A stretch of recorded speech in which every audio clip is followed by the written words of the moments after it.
What is up, and welcome, Minnesota Viking fans. The day is here.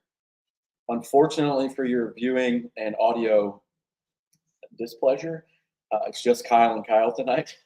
We apologize in advance. It always goes off the rails when it's just the two of us. But, man, draft day is here. Kyle West, what's up, man? I'm so glad to get to hang out with you tonight. I know this is going to be nuts. The entire draft is going to be nuts. I know. I have been waiting for this all day at work. I was just walking around looking at my watch thinking, is it time for me to go? Because I want to go. I tweeted this out. X'd it out. What do you call it? Since it's not Twitter anymore. It's Twitter until it's still not. Twitter. And I don't care that it's – yeah. I agree. I tweeted a little bit ago at Purple People Podcast. Give us a follow over there on the old Twitter machine. That the NFL draft is the greatest piece of unscripted reality television ever produced, ever. Yeah. You can do a million different mocks. You can think you know this and that, and you're an expert, and then it's going to happen. And I said this on last week's episode. Something crazy is going to happen. It's going to throw a wrench in everyone's plans. You have no idea. Players are going to fall. Someone's going to get overdrafted. It's going to be, and this year in particular is going to be chaos, Smith. We know the quarterbacks. We've done a lot of case study on the quarterbacks. We haven't talked as much about the other skill positions, but damn, there's like 3 wide receivers that are going to be damn good. There's a tight end that's going to be really good. There's some really good offensive line prospects out there. There's going to be a lot of talent, and I think you're going to see some teams moving up, not just for a quarterback, but to grab some of these other pieces and parts as well too. To echo what you're saying too, if one player shifts out of, let's just start at the top, right? Caleb Williams, we don't think he's going anywhere. He's going to Chicago, number 1. It's going to be really good for the Bears. Let's just say, just start it off with chaos. Let's just say the Commanders take Drake May. If that phone isn't screaming off the hook in New England from the Vikings or the Raiders or the Giants, I'd be very surprised. That's just one scenario that could happen. We're talking. I think. I don't know what you think. We know Williams is going 1. I'm thinking Jaden Daniels at 2 to Washington. Seems like the pretty surefire thing. Although it is Washington. If anyone is going to make a boneheaded bad move, it'll be them. And then at 3, it kind of sounds like Drake May to the Patriots. They're pretty, like you would, from the reports I've read, you would have to wow them away to move up to number 3. And I'm sure the Vikings will be on the phone with them at the 3rd pick to try that. They should be. They should try and I'll just put it out here now. Kyle and I don't have to talk about this shit anymore because we are exhausted talking about the draft. And we don't even put out episodes every week or every other day like some of these podcasts do. God bless you all for doing that. I can't do it. I want Drake May, and I want him at number 3. That's who I want. I mean, I've got a North Carolina tattoo right here. I'm from there. I love him. I see Justin Herbert all day long with this kid if he gets it right. I don't think New England's going to. Tom Pelissero tweeted out like an hour ago. It sounds like New England is going to stay put. They've listened to offers. I like the connection with Josh McCown. He coached him at Myers Park in North Carolina, and I just think he would be great to sit behind Sam Darnold. I don't think New England has enough pieces, but the New England owner's son, Jonathan Kraft, has been very instrumental to say, we need a quarterback in here, and he's going to put his thumbprint on the draft to get a quarterback.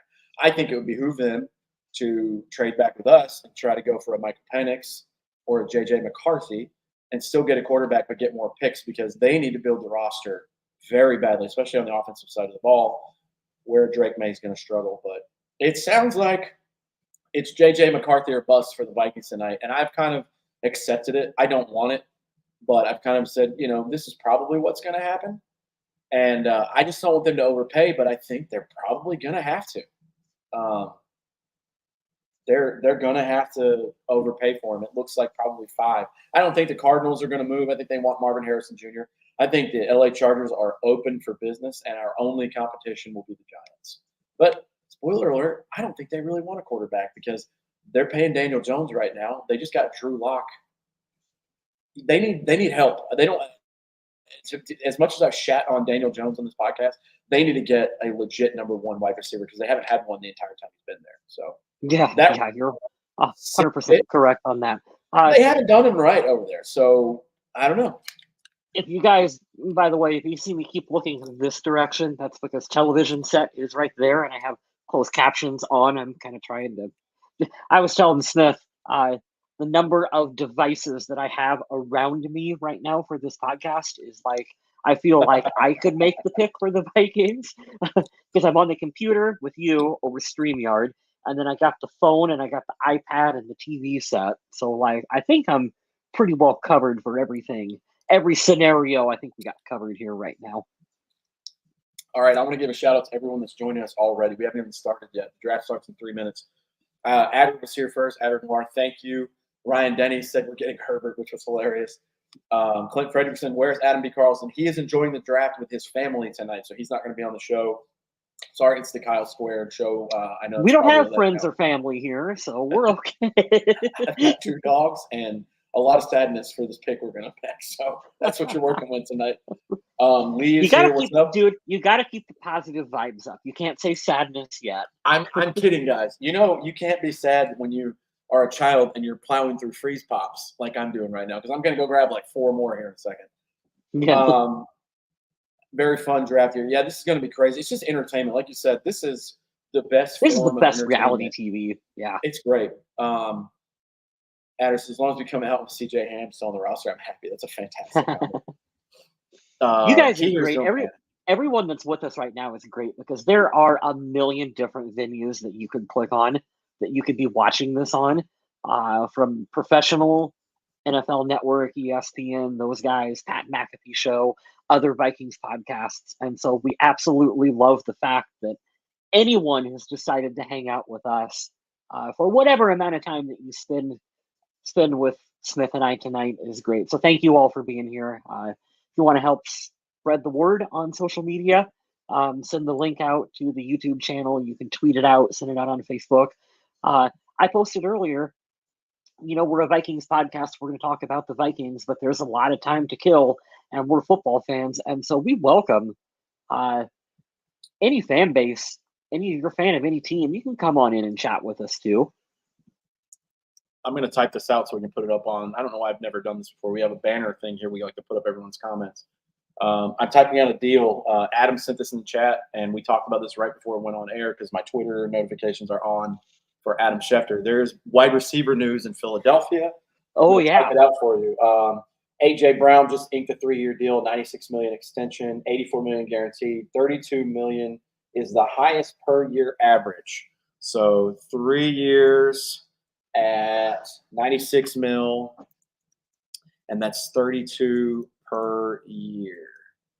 So yeah, Justin Jefferson's going to get like $35 million a year. Yeah, people have been wondering, well, how come the Vikings haven't signed Justin Jefferson? Is there trouble in Minnesota? What's going on? His agent is smart and told him, hey, let the market pan out a little bit. Let players like A.J. Brown kind of set the table and then go from there, because J.J. is going to get a huge contract and they want to maximize that. More power to him. Not only that, they could also do the 5th-year option. He's going into year 5. If the push comes to shove, they will use the 5th-year option, and he doesn't have a choice.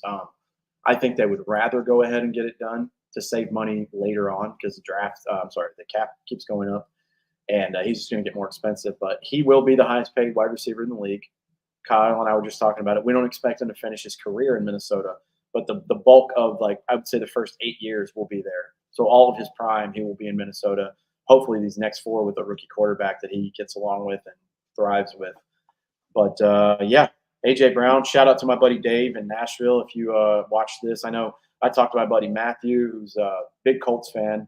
He used to work at the Minneapolis airport, you know, doing the same job as me. And he's a pseudo Vikings fan because of it. And he was like, you know, we watch your show sometimes. And he was giving me notes. He's like, we just laugh, you know, you guys are fun. And, you know, gave me some notes and stuff. But shout out to my Nashville guys that watch the show. We got a Bengals fan there, Colts fan, and an Eagles fan. I know my buddy Dave is probably happy. AJ Brown is a dog, so good for him. I would settle for $32. If someone gave me $32, I would feel pretty happy about that right now. I don't know what I would do with 32 million. Adder says I really don't know much about these quarterbacks. I'm going to break it down for you real quick while Chicago gets ready to be on the clock. Caleb Williams reminds me a lot of Aaron Rodgers. Everybody wants to say Patrick Mahomes. I think he reminds me of Aaron Rodgers when I watch him play. He's clearly the number one quarterback and player in the draft. Like, he's just generationally good. Jaden Daniels will be the number 2 pick to Commanders. He's like a taller, leaner version of Lamar Jackson. Think of Lamar Jackson when he came out of college. Has a game like Lamar Jackson and Jalen Hurts. Very athletic, very outside the pocket, can run. His problem is that he takes some really bad hits and he like runs straight up like a giraffe. So if he gets hit by these defensive ends in the NFL, he's going to get rocked. So he's got to work on how he slides and all that, but he's got a rocket arm. He's been in the league, the college, let's say the league. He was in college for, I think, 4 or 5 years. He left Indiana to go to LSU, and the jump from LSU versus Indiana was like astronomical. He won the Heisman this year, so he's very good. Oh, here's my buddy Matt. What's up, man? I just FaceTimed him earlier. I was on the Peloton getting my anger out because I know we're going to take JJ McCarthy, and I don't want it. He's a big Michigan fan, so he's very happy. He's been selling me all week, sending me clips on why JJ McCarthy's not a bad pick, and he's damn near convinced me to be happy on it. So you know what? I do think, and I'm switching my setup. I can't stand looking to the side. I think I'm going to pull television up on the iPad. We're 12 minutes in. He's like, I got to change it. I got to change it. I got to fix it. It's not right. Arizona State. That's right. Not Indiana. I forget who I'm thinking about that was at Indiana. Oh, it was Michael Penix, wasn't it? Nice. Thank you, Justin. Welcome in. Thank you for the correction. Fire breather. Haven't seen you in a while, man. I want Drake May as well. Real bad. It sounds like New England. You missed it if you just got here. Tom Pelissero tweeted about an hour ago. New England looks like they're staying put. So unless the Vikings give that Godfather offer at 3, I think Drake May's a Patriot, and it really bothers me because I want him on the team. Explaining to Adder the rest of these quarterbacks, Drake May, probably the worst footwork of the group, which can affect a lot of throwing motion and accuracy. But he's got the typical frame that you like, 6'4", 225. He reminds me of Justin Herbert. Physically, he's very tall and big. He's got a cannon arm. I love it. He can make some deep throws. He didn't have the supporting cast that Jaden Daniels had. So the numbers won't wow you. But somebody said today when they were talking about Drake May, they said on 3rd down this past year, he was like 26 touchdowns and 1 pick. I'll take that all day long. I love that. I like Drake May a lot. J.J. McCarthy's a national champion. He didn't have to do as much as the other guys, but he has physical tools. He had one of the best, I think, drills. He had like a top 5 drill. I forget what it was. I don't know if it was the 3-cone or whatever else, but he had a really good – he's a sneaky good athlete. He makes a lot of good throws. He was just on a really good team, so you didn't get to see him like show off as much. But he won a state title. I think he would be fine. If the Vikings draft J.J. McCarthy, I know you're not really super on board for that, but if they do, he would be a fairly good fit for Minnesota. I mean, he's going to take care of the ball, and he's going to be fairly accurate, and that's like younger version of Kirk Cousins. I don't know if that's what fans want to hear, but he would fit well with the team. Well, they shouldn't be upset with that. I mean, as much as we want to dog on Kirk, 31 quarterbacks every year don't win the Super Bowl. He just happens to fall into the majority. But for a guy that's available and a guy that, does his job very well and has great stats and distributes the ball, I liked Kirk. He definitely grew on me the longer he was here, but he's a younger, more athletic Kirk Cousins, and that's perfectly fine. That's what Kevin O'Connell likes, so I'm down with that.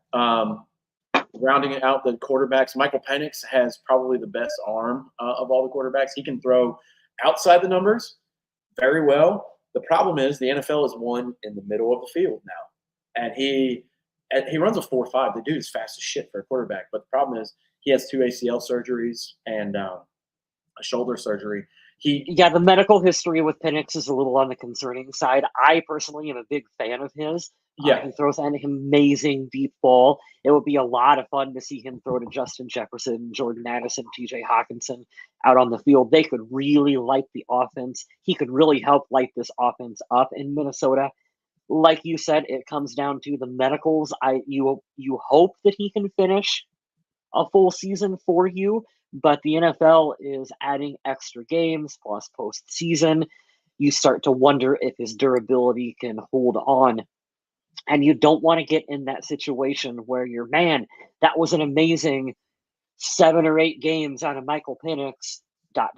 If he would have stayed healthy, we would have had an amazing Super Bowl run, but he didn't. And I don't know if you want to fall into that, but I am intrigued if the board doesn't go the way the Vikings want. And if he is still available, around that number 23 pick, do you take it? Do you take a flyer on? 23. I think he's gone. I think Jaden Daniels, because Jaden Daniels has a connection with Antonio Pierce for the Raiders. I think they would love to have him in Las Vegas, and if he's there, I think they'll take him at 13.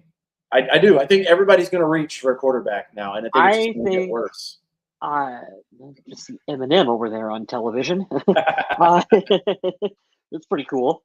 NFL actually doing something cool with a musician that I like. He's from Detroit. That's pretty sweet that he's there. He was supporting the Lions last year when they were at home in the playoffs, so that's pretty sweet. Yeah, that is pretty sweet. To your point, I think Penix is going to go a lot higher than what I think people project.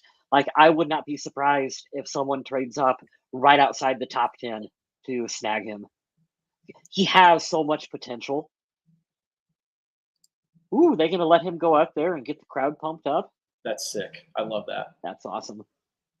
Finishing out on Penix, he did play his last 2 full seasons at Washington, so he didn't have any issues with the injury. He said he's fully ready to go. I think he showed with his legs, running a 4.5, 40. He can run. It's just I don't know about him throwing inside the numbers, and that's where the NFL. That's where you win. That's why Travis Kelce and George Kittle and TJ Hawkinsons of the world, all these, they don't. It's not like when we grew up watching football where a slot receiver goes over the middle and he ends up paralyzed for life because he's going to get blown the fuck up now. He doesn't do that,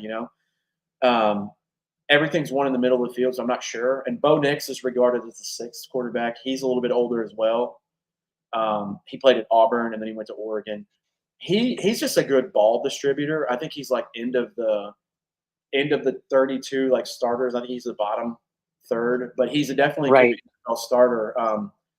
I think he's Jared Goff too. Nice. Jared Goff, cool. I'm watching on ESPN the Pat McAfee broadcast. So they have Jared Goff. Jared Goff makes Eminem look tiny. And Aiden Hutchinson, all the Lions guys are out. That's awesome. So Bo Nix, he has the highest completion percentage of any quarterback ever. Hey, there's Calvin Johnson. Megatron. Nice. These are some large humans. Is that Barry? That's Barry Sanders. Barry, baby. Oh, wow. Okay, Detroit, we see you. For everyone listening, this is Smith and I were talking about this earlier. It's a very informal show that we're going to do here. We're just going to be bullshitting. Yeah. Yeah. We're happy, though. We knew we'd have a lot of people. We have double digits watching, and we appreciate it. That's great. Wes is here. Like I said earlier, Justin is here. Thank you for the correction earlier. Fire Breather, my buddy Matt from Nashville. Andrew's here. Let's talk about this before Chicago makes the pick. The McCarthy stuff. I'm on board with McCarthy. Only 8 losses since he's 15. Dude wins.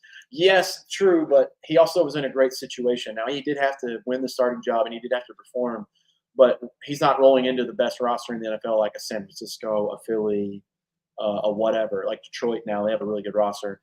I think Minnesota's got a top 10, 12 roster, but NFL's going to be a lot different for him. But I like that he's not afraid to either adjust his game to turn around and hand off the ball when he needs, or if he needs to go out and ball, which he can. I'm okay. I think we're going to take J.J. McCarthy. I think that's what's going to happen tonight. That's my official prediction. But it's just going to be wild to see how they get there.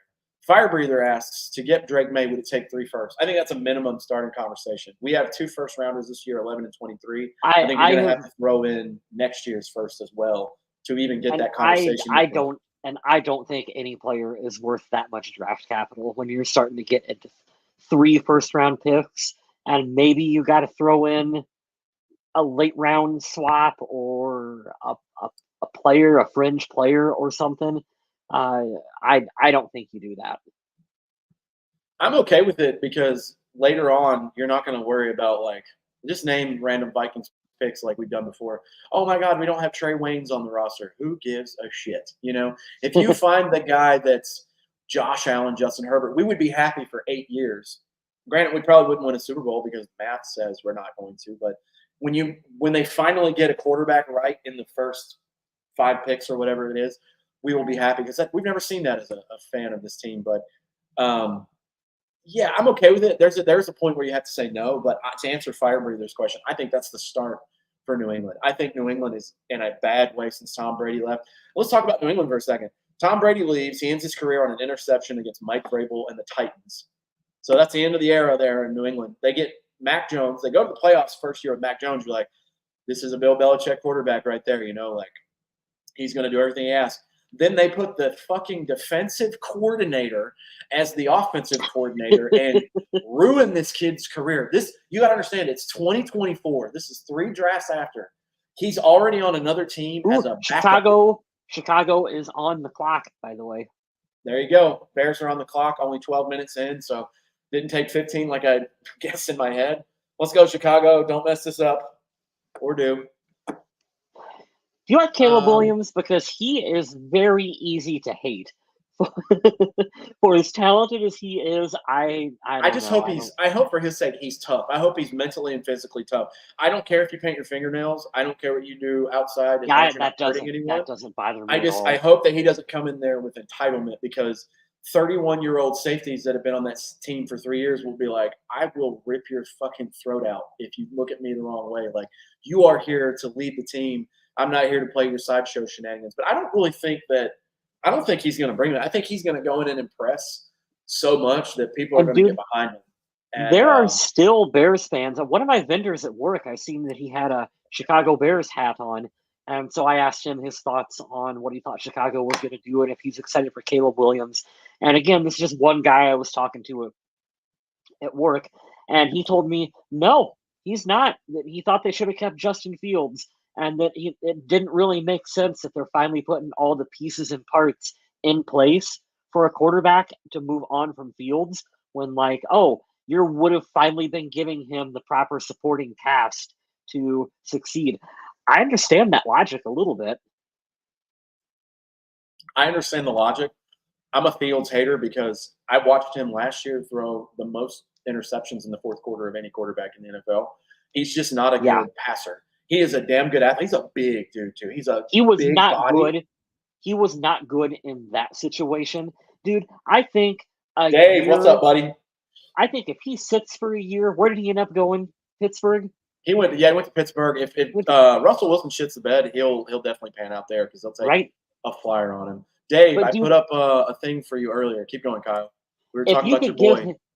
If you could give him a year, and I'm talking about Justin Fields, to just kind of sit and learn and like reposition himself in the NFL, he has a lot of talent. And if he could get the accuracy down, he'd be good. Oh yeah, 100%. He fits the mold, like you said too. He fits the mold for the guy that's athletic and can get out of the pocket. I love his outside the pocket plays, but the thing is, he was fighting for his life. The line wasn't that good. And they did. You're right. They got him DJ Moore last year, but having Keenan Allen, decent tight end, DJ Moore, they're doing what they can. But I mean, the level between talent in him and Caleb Williams is a little far. So I get it. But I just didn't like him. He wasn't a good passer, but I don't hate the kid. I hope he does well because Pittsburgh needs a quarterback too. God, they haven't had a good quarterback since 2011. So yeah, who knows? Dave, don't fill my head up, bro. I'll start believing you. Dave's one of my buddies from Nashville too, big Eagles fan. Still hate you for 38-7, but your Eagles are doing all right, man. Howie might be the best damn GM in the league. I'll say it. I think he's the best GM in football. I talked to Titus Eagles, earlier, but they are doing really good. Got to give them all the credit, man. I like their quarterback quite a bit. I like Jalen Hurts. I really like. Is it Devontae Smith? Yes, I was thinking Jalen Waddle, like the 1A, 1B. Yeah, Devontae Smith and AJ Brown, great duo. Um, I was talking to my buddy Titus earlier. He works with Dave. I used to work with these guys in Nashville, and we got a Bengals fan, we got the Philly fan, we got the Colts fan. But they said that they watch the show from time to time and they laugh along with us because they see Very how cool, goofy I man. am. So I appreciate the love. He said, "Bird Gang. If the Vikings take McCarthy, what do they have to give up?" They're definitely giving up the firsts this year, the 2 firsts. I'm not sure what LA wants. I think Los Angeles wants to get more picks, and maybe they sneak away with like Roma Dunze at like 11 if he's still there or something. But my brother's a Chargers fan, and he said if they take a tackle at 5, he's gonna burn something to the ground. If the And Vikings and Chargers can swing a trade where the Chargers can go back to 11 and still get one of the top 3 receivers to give to Justin Herbert, like, you do that. You definitely 100%. do that. You get one of the 3 big time weapons for him, and you can add some more capital on the back end. You do that. I'm so glad George Payton didn't step in to be our GM. Oh my God, not doing well over there in Denver. I like the coach. Sean Payton's a very good coach, but I don't like the coach. I mean, if he was coaching the Vikings, I'd support him because I think he'd win games. He is dude. the dick. Drew Brees or not? Drew Brees made Sean Payton. He made him. That's like what that. I think. We'll take. Yeah. I like that a lot. Yep. JJ to JJ, come on. See, Dave and my buddy Matt are like totally on board for us to get McCarthy. He's going to sit for a little bit. I don't think he's going to beat out Darnold to start the season, but whatever. Whatever. The pick is in, boys. I wonder who it is. Hey, carry the show for 30 seconds. I am a child. It's summertime here almost, and I have the freeze pops, and I'm going to get like 5 more because I'm a fat piece of shit. So while they pick Caleb Williams, I'll be right back. I need sugar. So when Smith gets back, I think that we should lie to him and tell him that they did not pick Caleb Williams, and we will just see if he goes with that, if he believes it. Maybe we'll tell him that they picked Jaden Daniels. We'll see if we can get him going on that one. What do you guys think?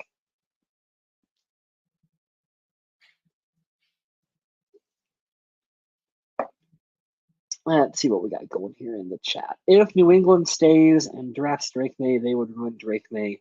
They have no talent, no wide receiver, no tight end, no line. See, that is why I think that New England is a terrible situation right now for any young quarterback to go to, is exactly what you're saying, Fire Breather, is that they are very thin. They really don't have a lot of talent on that team.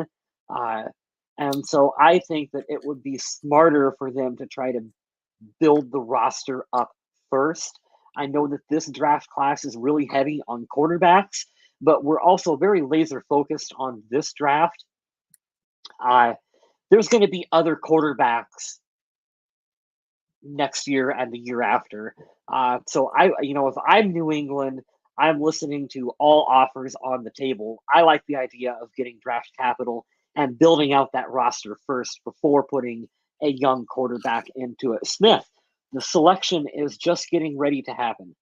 I'm watching now. Caleb Williams selected by the Bears. I agree with you on the Patriots thing. The thing is, if you hear from everybody else, Robert Kraft's son, Jonathan, is really heavily involved. He wants to leave his thumbprint there. And they want a quarterback because since Brady left, Mac Jones has had 1 playoff appearance and a loss, and it's been a shitstorm there. So 2 minutes ahead. Yeah, Dave, I'm watching on my computer. I have a wall here. I have my panel for my house with my switches and like a mirror. I don't have a TV here like I used to have. So I have to watch on my computer. I pretty much stream everything on the computer anyways. I got Pat McAfee and his broadcast here. If you have ESPN Plus, that's on. I love that Bill Belichick is hanging out with them. You've got who's the guy with the mullet? I forget his name. Boston Connor. Connor. AJ is up there. Right now, Bill's talking. Love you, Bill. They tried to smear you in that Patriots documentary. That was bullshit. I didn't watch it. That's so hateable. It's a smear campaign from Robert Kraft about Bill Belichick. It's so bad. That's the bullshit, first dude. episode, they're boo-hooing about Drew Bledsoe, and they're like, "Oh, I felt terrible picking. He was $100 million, blah blah blah." And I was like, "You didn't hate him when Tom Brady was taking you to 9 Super Bowls." So why are we doing this 20 years later? If I was Drew Bledsoe, I wouldn't be like, I'm not coming in to talk about that. That shit ruined my life. What are you kidding me? Yeah. So pick number 2. This is where the draft really begins because we knew Caleb Williams was always going to go number 1 overall. We're thinking Jaden Daniels to Washington. That seems like the natural fit here. Yeah. Although, like I was said earlier, it is Washington. So if anyone is going to throw a monkey wrench into this whole mock draft thing, it's going to be them. I want to do a quick story too while we wait. I wore this shirt tonight because I got this on eBay. I don't think that she's up there anymore, but Bud Grant's wife used to sell stuff online, and I got 2 of these. These are the old Minnesota Vikings practice shirts that the coaches used to wear, and he had a ton of these left over. So I'm literally wearing a Bud Grant artifact tonight because I mean, dude, I used to work out and I love these. I bought 2 of them because I knew I would probably get one dirty or get a hole in it. I was like, I'm going to have an artifact forever that only I care about. But yeah, man, we're not surprised. Caleb Williams goes to the Bears. That's going to change the franchise for them. I believe he's going to be very good. I don't know if the coach stays, but this is Ryan Poles' pick, and he's bringing a lot of that Kansas City energy to Chicago, which I don't appreciate being a Vikings fan, but I'm happy for Bears fans because they've been through the ringer. That when the highlight of your quarterback thing since Jim McMahon has been Jay Cutler, it's not been good. I know, dude. He touched the shirt. The legend. -19 in a polo shirt. Yeah, that damn Blair Walsh game. He was such a gangster, dude. He was so good.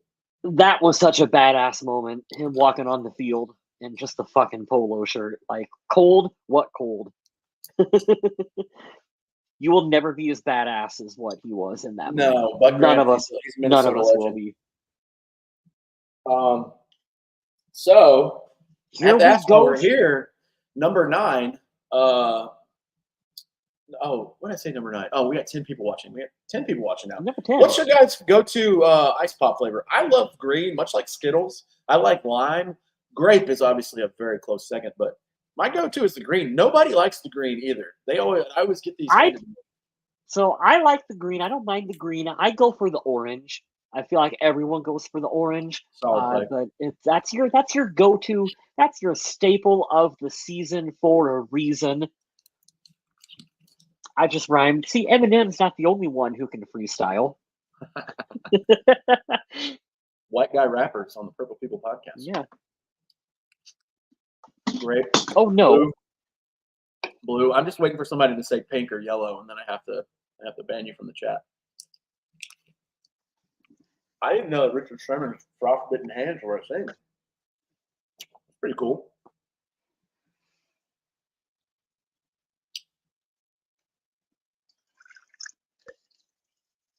Oh, they got the guy that plays Mel Kiper. No. Dude, that's such a good bit on that show. Yeah. When they picked Jordan Love, he was so pissed. That's my favorite moment from the Pat McAfee show. Maybe he can gain 150 pounds and play defensive tackle. Oh, man.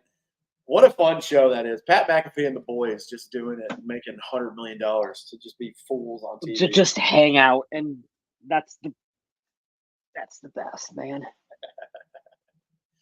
Matthew Titus. Matthew Kyle in here. I got your text message, and I can't say it out loud. That's funny. Yes, R.I.P. Bud Grant. Nice, Adder. Hey, fun fact, I've never had that in my life ever, and I would really like to.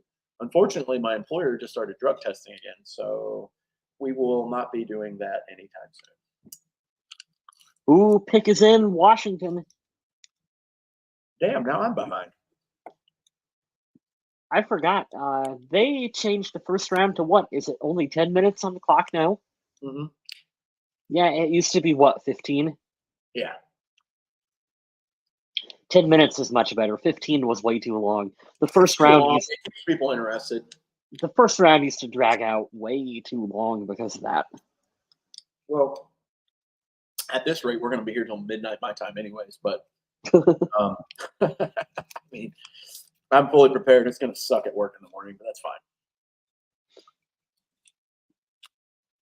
I don't know how everybody's week is going. We're just up here BSing while we wait till the Vikings make a pick. I have a very fun Nashville artist. He likes to call himself country emo. I don't classify him as country as much as I do Americana, folk, singer-songwriter. But I got to see Mr. Rustin Kelly, Nashville guy, up in Charlottesville, Virginia the other night, and he was just out of this world. So go out and see live music is what I'm trying to tell you.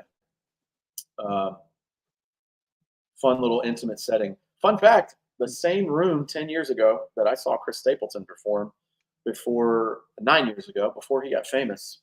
And yeah, it was wild. Yes, Montez Sweat. No, he's with the Bears. Jaden Daniels to the Commanders. So as we expected, everything's going normally 27 minutes into the draft.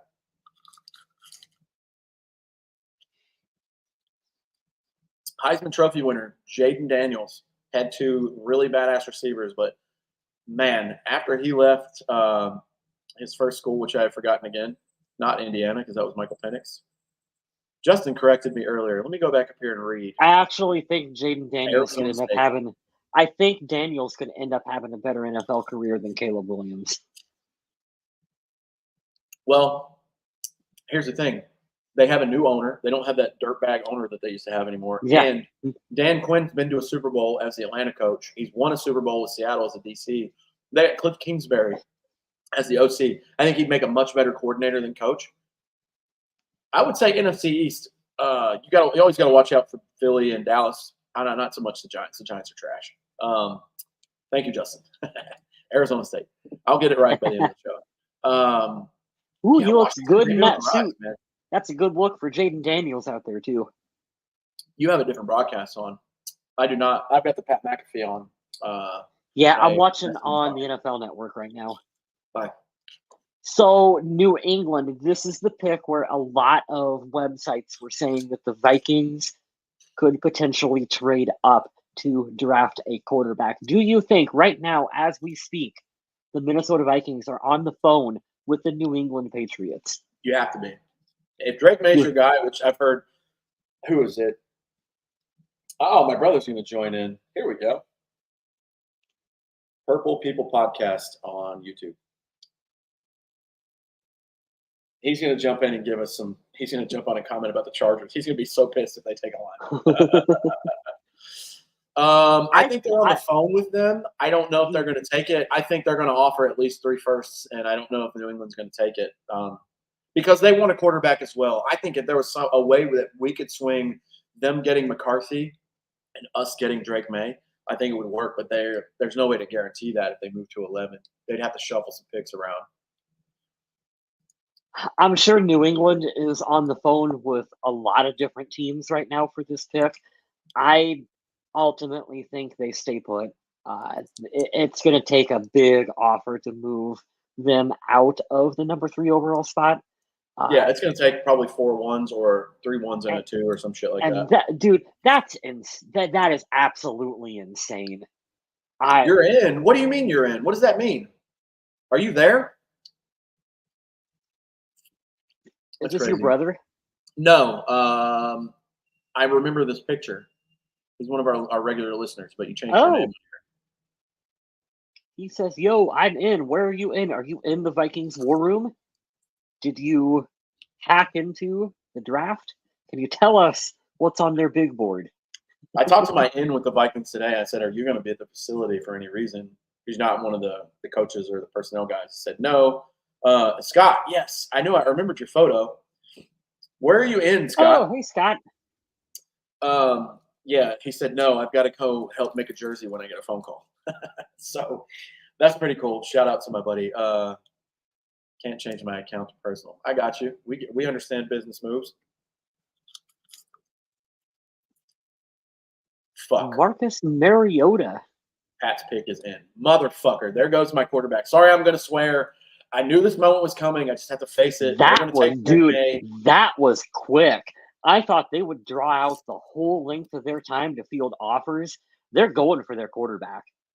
Motherfucker, dude. Holy shit! Well, R.I.P. to my boy Drake May, North Carolina quarterback. He is.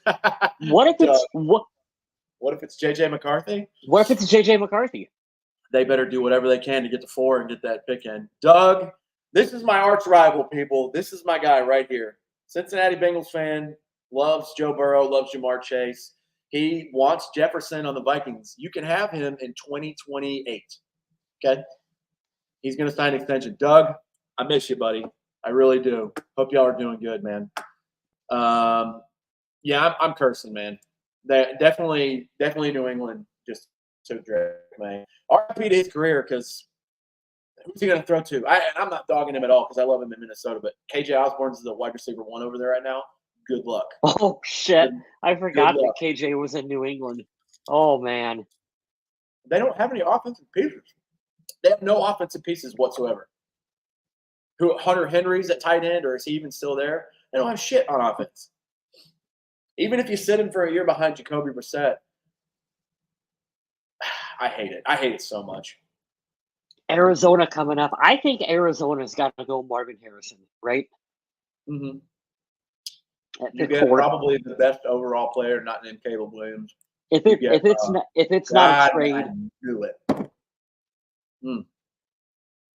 Drake May's a Patriot. Well, there are my hopes and dreams. I called it. I called it.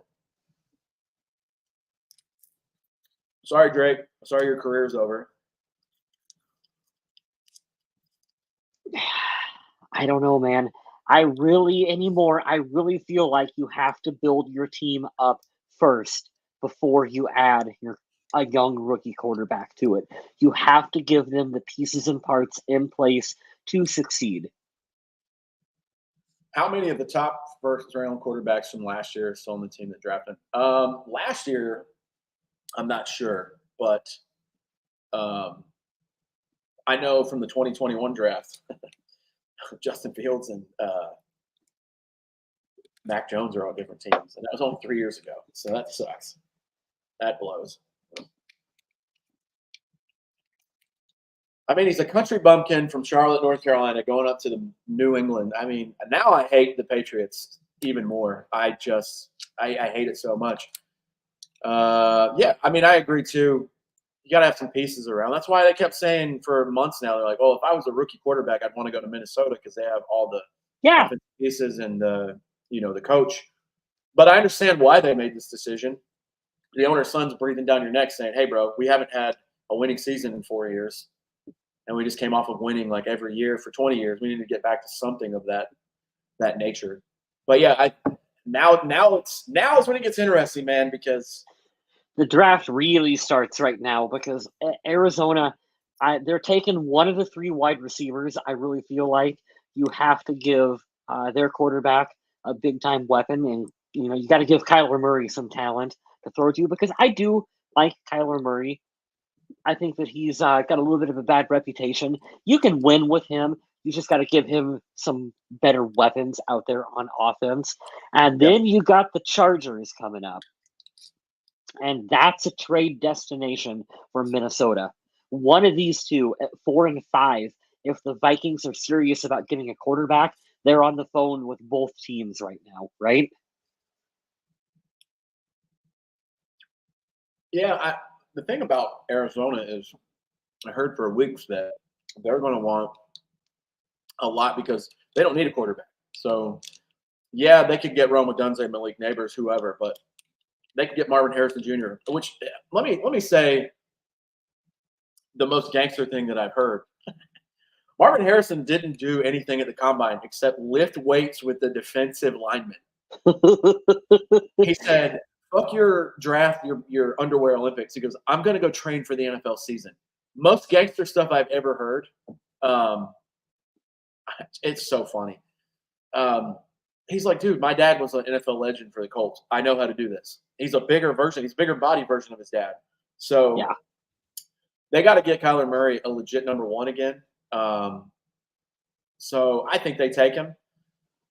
Truthfully, I mean, we've said this now 3 picks in a row, but if they take Marvin Harrison Jr., truthfully, the draft starts with LA. And I think that's who the Vikings are best suited with to trade up with.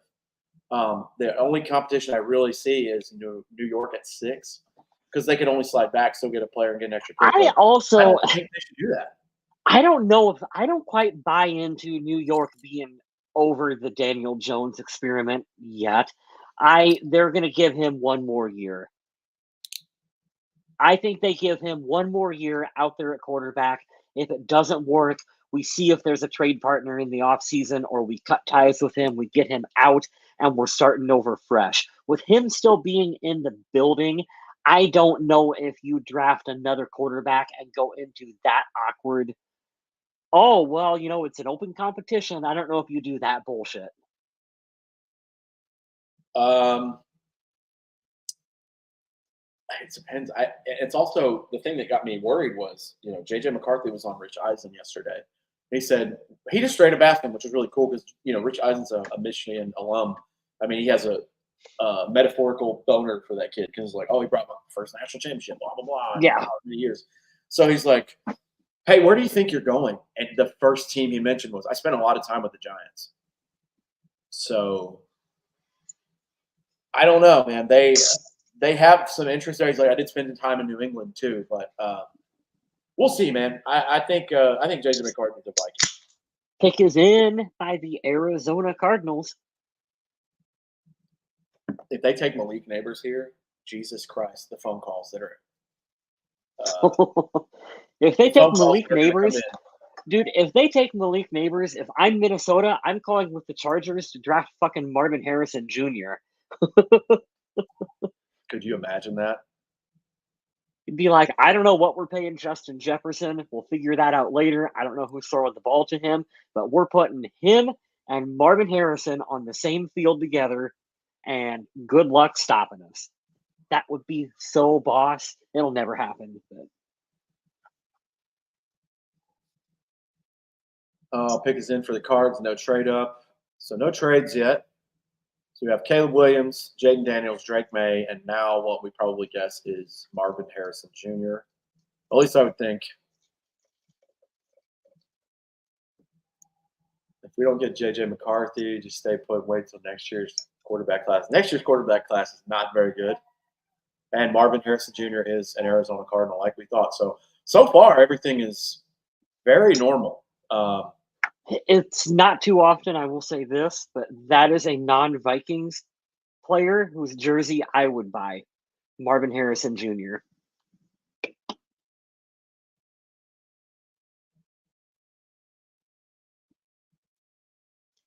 I really do think he is potentially like the most pro-ready plug-and-play wide receiver to come out of the NFL draft in a long, long, long time. Like, he will immediately step onto the field and be a playmaker for the Arizona Cardinals. That is a fantastic draft selection by them.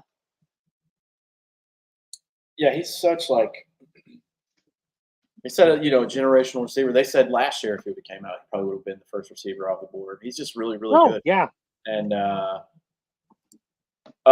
Scott, we're not getting Herbert from the Chargers. They would incur like $100 million cap hit. That's not happening. Yeah, they're not trading Herbert. My brother's in here. What's up, little bro? He'll tell you all day they're not trading Justin Herbert. That's the whole thing that Jim Harbaugh was saying. Like, that's a consistent thing. Like, they're asking him on the sideline. My buddy Matt told me earlier. It's like, what made you decide to come back? What was it about the Chargers? Like, they have Justin Herbert. What do you think? So, yeah, they're not going to say. But I would love Justin Herbert. He would definitely be great. Yeah, see, $368 million dead cap and $40 million this year. That's not happening. No chance hilarious. that's happening. Normal first round draft is the last thing I expected. Me too, Andrew. This is nuts, man. Yeah, you're right, Firebreather. This would be the time. Unless the Vikings are just all in to wait till like pick 8. I joked about this many a times on the podcast where I was like, what happens when we all expect the Vikings to, oh my God, they're going to trade into the top 5. They're going to get a quarterback. Yeah. What happens when they actually just stay put and draft best player available at number 11? Yeah.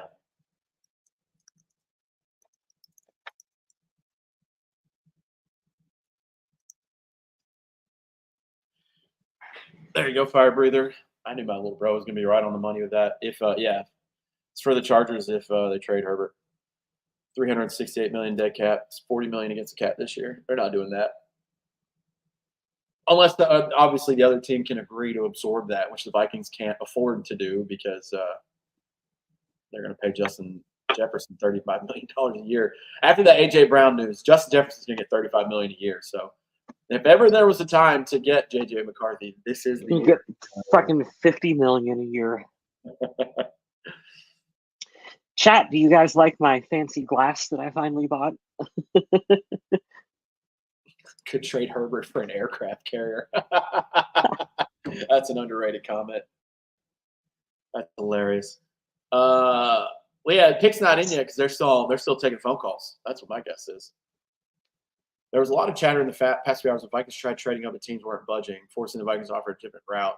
Now we're expecting to get Yeah, JJ I heard that too. 23. That's the best case scenario for me. That's what value is. My only worry is that another team would try to get up there, but yeah. So I'm happy if that's what happens. I'm ecstatic at that.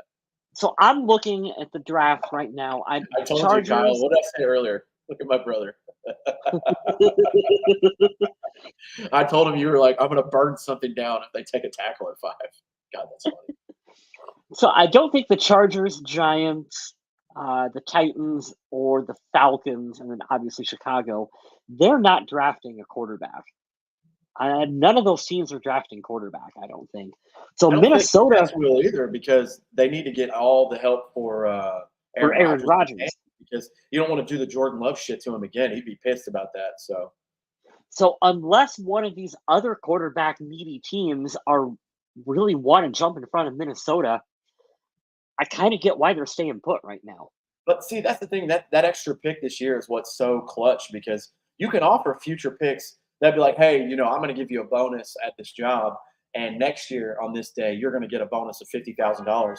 Or I can give you the starting salary now and a $50,000 bonus today. You'd be like, well, fuck, I want that. I want the money now. The pick helps so much. But we'll see. They're still on the clock. They're definitely talking to the Vikings right now. 100% they're talking to the Vikings right now. I think a trade back is coming. Yeah, I think so too, little bro. I really do too. We'll see. That little ticker is going to come across the screen. There's a trade. Blah, blah, blah. Concerned about Broncos jumping up. I heard, Adder, that they are the least likely team. I'd be worried more about the Raiders. The Broncos are in shambles right now. That's great, too. The Raiders are going to draft Michael Penix Jr. Book it. You heard it right there. What would Al Davis do? And I know it's his son, Mark Davis, that's running it now. But what would Al? He would draft the fastest player available. That's what he would do. Well, yes, but yes, you are correct. We've got a track team over here. But Al Davis would look at Michael Penix Jr. and he would say, "I need him in Oakland or wherever the fuck they are now." Guy at Jaden Daniels. Like I told you guys earlier, I don't watch much film on people. I'm not an analyst. I'm not a scout. Michael Penix Jr. can throw outside the numbers to the deep ball. He's got a hell of an arm. You win football games in 2024 by throwing in the middle of the field, and that's not where he shines. But they need a quarterback. Aiden O'Connell, and I'm sorry, I like Gardner Minshew. Gardner Minshew ain't it. Gardner Minshew is a backup. If he wasn't a backup, you would know by now. He would not be a backup.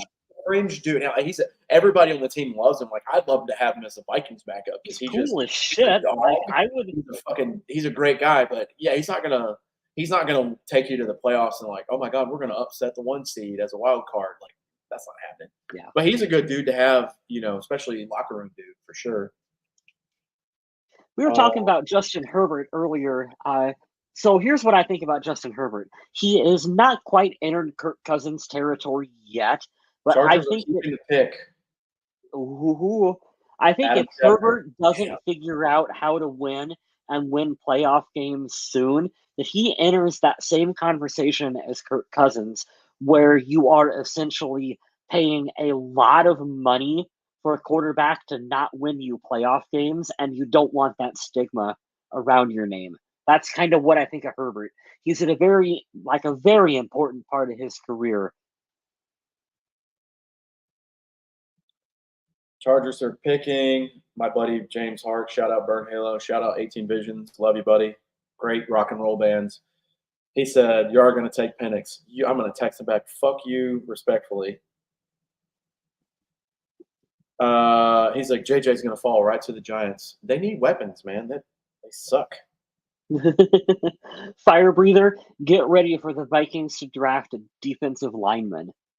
I'm just saying, just like mentally prepare yourself for that.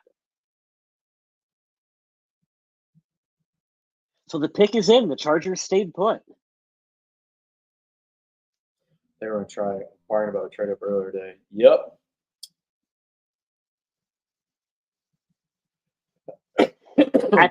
Dude, at this point, I don't think Minnesota is moving up. I don't think so. If They're going to ride it out and see if JJ McCarthy goes to the Giants. How would you feel about getting the best left tackle available? We have Darisaw, so no thank you. He's going to get paid too. I would not hate JJ at 11.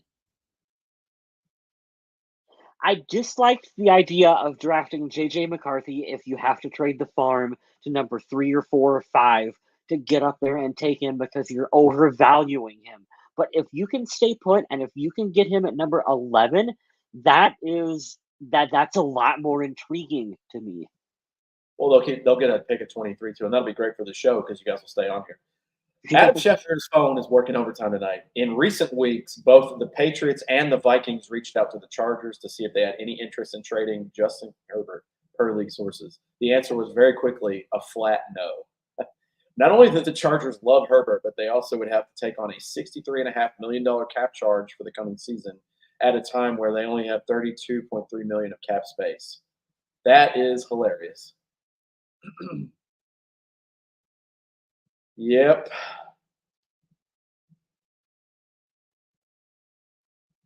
Oh, they took the tackle. Oh, dude, my brother's pissed. They took the tackle. No. You could have had Malik Neighbors, dude. Oh, that sucks, dude. I mean, I get it. Here's your plug and play 10-year starter at tackle that you don't have to worry about. Like that sucks because they have Rashawn Slater. Like he's a good left tackle. I wonder if they're going to move him to right tackle. They need what the Chargers need is a center. They need a center. I mean, Ortiz and Harbaugh squarely in the thick. I mean, look though. Here's the thing: you can never not overinvest in your offensive line and keeping your star quarterback upright. So, I mean, hey, invest in the trenches. Bring in those big players. He's got to switch to right tackle though because of Slater. Reisner is not re-signed yet. That's a travesty. Harbaugh loves the trenches, no surprise. They need a wide receiver, man. Justin Herbert's been thrown to trash cans whenever Mike Williams and Keenan Allen aren't on the field. I remember my brother telling me I think it was last season, maybe it was the season before, both of those guys were out, and it was literally like the 5th string wide receivers. He's just out here fighting for his fucking life trying to throw to anybody. Why take Alt at 5 when you could have got him or Latham at 11? Well, you should have traded with us. You should have took our offer. I don't know what to tell you there. Good Lord, that's a large shimon. Giants coming up. I think the Giants are going to go for Neighbors. I think Malik Neighbors makes a lot of sense there. And I think Malik Neighbors. You have to pay Daniel Jones regardless. And here's the thing: you can't just give up on a dude because he got hurt 1 year. Technically, if you want to ride the train, the year before when they beat the Vikings in the playoffs, he had a good year. He wasn't great. He was white Teddy Bridgewater. I'm calling it what it is. But they won a playoff game. They got to the divisional round, and he was throwing to who? Sterling Shepard? Like, yeah. Give and granted, I don't. Saquon's with the Eagles now. Forgot about that. God, fuck you, Philadelphia. Jesus. They don't have a running back. They don't have a decent tight end. Darren Waller was good 4 years ago, so good luck with that. They have no wide receivers at all. You at least have a quarterback on the roster that you paid. Try and help him out a little bit. I don't know. I don't see why you would get a rookie in New York when if they're just going to sit, who are they going to throw to? Like that's the weird. You got to have weapons of some So sort. I like JJ McCarthy, but how much of an upgrade, if you're the Giants, are you really doing on going from uh, who the fuck's their quarterback Daniels to JJ McCarthy? I don't know if that's an upgrade. That's kind of a side grade. It's like you're changing one thing for another thing, and I'm not sure if one is really all that much better than the other. The pick is in. They're going receiver. They're going Neighbors. Years now. Live feed at Alt's house after getting selected. His hands up, swallows his drum. He's a huge. That's hilarious. I said that's a large human. I'm not saying this because I'm watching the Pat McAfee broadcast on ESPN, silently seeing Bill Belichick and wishing that I could listen. The Jones trade to Jonestown. Andrew, you're on fire tonight. Keep those coming. Wonder if someone jumps to 7 or 8. I think people should. My buddy James is texting me. I think everybody could just stay pat. I don't think the Titans are taking a quarterback. Atlanta's not going to take one. Titans are 100% not taking a quarterback. Tell everyone what you said today about Atlanta and Penix because it made me laugh. Malik Neighbors, bro, let J.J. McCarthy fall to 11. Let it happen, dear God. Dear God. Neighbors, did they pick Neighbors? He's not going 9 to the Bears. He's not going to 8 to the Falcons. He's not going 7 to the here's the thing. Titans. There were rumblings a little bit ago that Atlanta might actually want to draft a quarterback to develop underneath Kirk Cousins. And dude, if there is a guy that you were going to sit for a couple years underneath Kirk, it might be JJ McCarthy. How fucked up would that be if he goes to? Oh my God. I'd be pissed, but it's hilarious because Kyle mentioned earlier, I'm stealing your thunder on this because I'm laughing so hard. Go for it. So Kyle said to me before he started, he goes, I heard something about maybe, or somebody mocked Michael Penix to the Falcons. They're like, dude, he's like 25 now. By the time Kirk retires, he's going to be 30 years old. Yeah. Like, why would you do? He's another Brandon Wheaton. Just, hey, God, that's hilarious. All right, JJ McCarthy. Fall to the Vikings and keep that 23rd pick. Oh, my God, please. Malik Neighbors, take him in your fantasy league if you have the option to do that. He will put up some numbers in the NFL. Malik Neighbors is a damn good wide receiver. Yeah, I heard he's kind of a pain in the ass, like a Stephon Diggs, but just the talent. That's all right. That's all right. Speed that sort of in the neighborhood resembles Tyreek, but he's bigger. He's just gonna run past everybody and be great. So New York got a weapon. That's smart. You kind of want your wide receivers to be a little bit of a pain in the ass. That means they're good. I heard it today. I forget who I was watching, but somebody said it's probably on Rich Eisen. I watched a ton of Rich Eisen. They said they don't call them. They call them diva receivers. They don't call them diva safeties or diva tackles. He's like, there's diva with receivers for a reason, you know. Yeah, the same with corner. Atlanta should have lost draft capital for their tampering. I mean, we weren't going to gain anything from it, but maybe they would have swapped us with them or something and be like, hey, you get to go back 3 spots for being idiots. But I was very surprised that Kirk let that slip, in an interview. He's like, oh, yeah, I've been talking with the trainer. It's like, bro, you can't say that. Dummy. Everyone tampers. I really don't care. No, I don't. I know they do, but if you know you'll get in trouble for talking about it. Yeah, don't say it. Hey, man, maybe don't say that out loud on a broadcast. That's hilarious. Yeah. Pat McAfee's already got the GM from the Commanders on. Oh, that's awesome. I love Pat McAfee, man. That's cool. Well, the draft is not nearly as exciting as we thought. This is crazy. Nobody's traded yet. It's going kind of the way you thought it was going to go. I don't know what Tennessee is going to do. Do you? I think they're going to take a tackle. They're going to take a tackle or a receiver. To be honest, I don't know enough about the Tennessee Titans roster to know what holes they have out there to fill. They lost Derrick Henry in the offseason. They do have DeAndre Hopkins. He was still there. He's a shell of himself now, but he's still there. You can always shore up the line for whatever quarterback you're going to throw out there. What's that big time type? It's a tackle and wide receiver draft, so why not, I know there's that big time tight end that's out there. Might be a little early to start going at that position, but could be a good trade candidate for Minnesota. My buddy makes a point. Does McCarthy get to 11? Denver, Las Vegas, and New Orleans are all waiting too. That's the only thing that's really standing in our way right now, you know?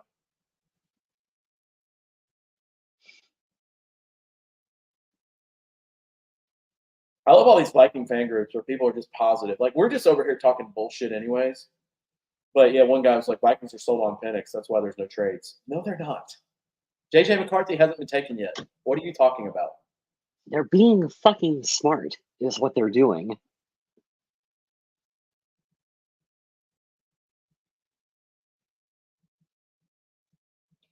I'm going to be mean on Facebook. This is the thing that I've told myself over the years to stop doing, and I'm actively doing. It's like when your friend says they quit smoking and then they go to light one up. I'm going to verbally harass someone on the internet now. Vikings are trading for Herbert and keeping Jefferson.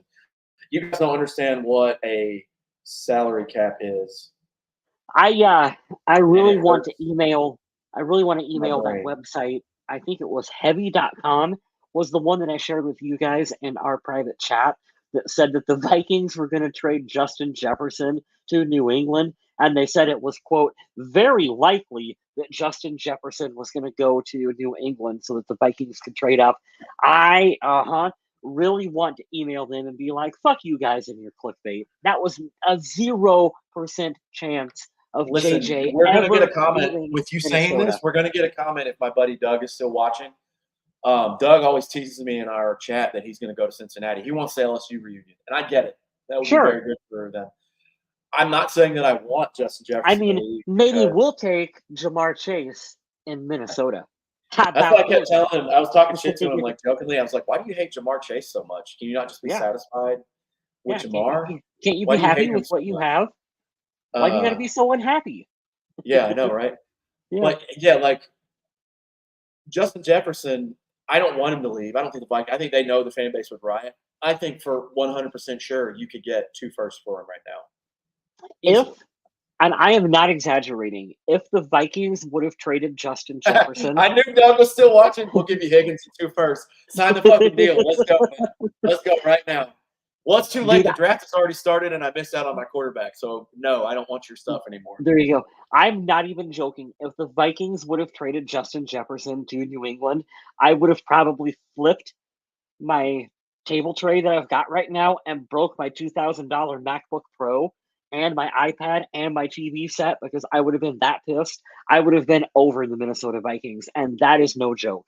There is no chance that they would have traded him. That would have caused chaos in this fan base.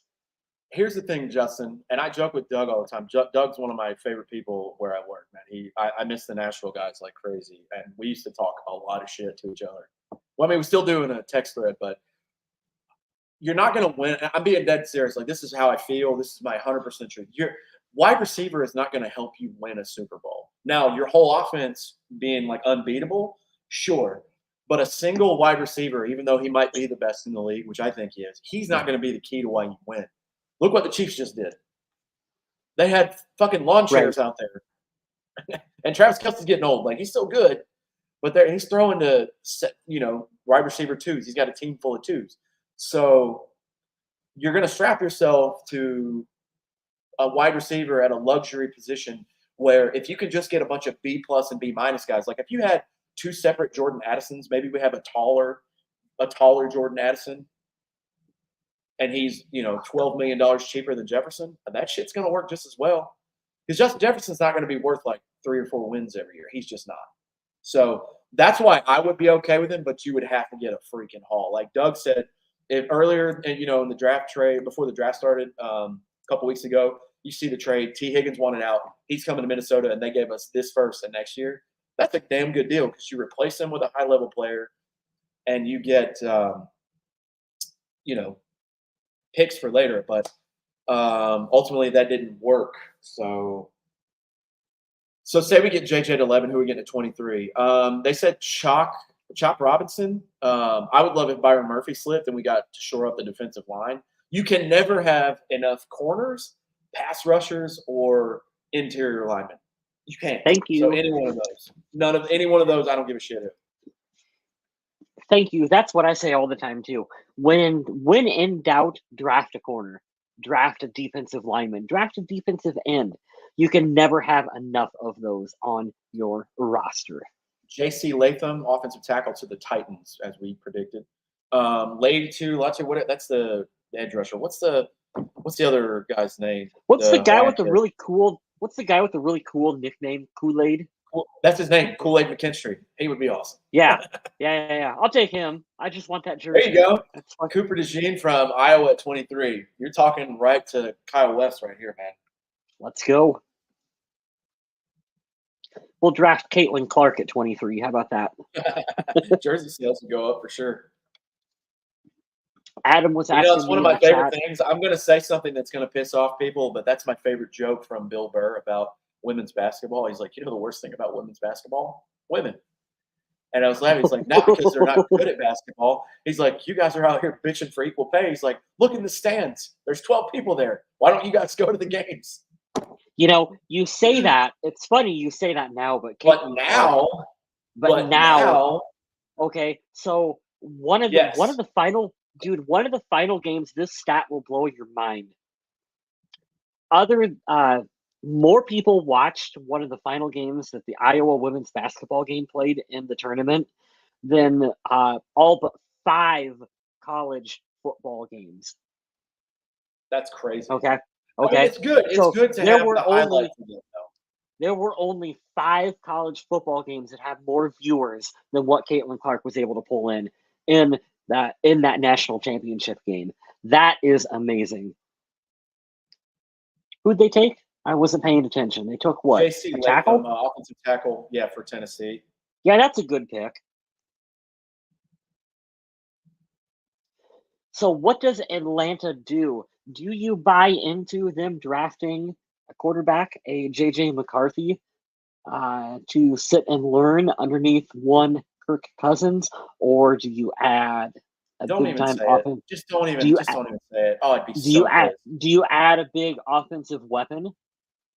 If I were them, I wouldn't move off of Kyle Pitts just yet. My buddy James, diehard Bear fan, he's like, we're one pick away from Rome Odunze. You don't need Rome Odunze, bro. You got Keenan Allen and DJ Moore. You need another tackle, and then your team's going to be really good. I think they should go after Rome Odunze here. You have who's there? Drake London, is that their guy in Atlanta? I always get him and Garrett Wilson confused. Yeah, Drake London is a good wide receiver. They've got Kyle Pitts, who was supposed to be great, but so far he's been a bust. You got a good running back in Bijan Robinson they didn't use at all last year. And then the Pat McAfee broadcast, they're bringing out all the hats of the teams now. They're like an hour into the show, they brought all the hats for everybody. That's so funny. That's cool. So if I was them, I would get another wide receiver. I'd get Rome Odunze here. You give Kirk a ton of weapons. Then you could say, hey, we did everything we're supposed to for you. So I think Chicago trades for a quarterback needy team to cock block us. Well, certainly they could. So you'd be looking at what? They only have 3 picks left in this draft. So you'd be looking at maybe Denver, maybe I don't know who else would be looking for quarterback. Seattle, potentially, to kind of trade up with Chicago to draft themselves a quarterback. Wow. Did they just take Michael Penix? Get out of here. No way. I got to get to it. Oh, my God, please. Please be it. No way, really? Please be it. Did they go Penix?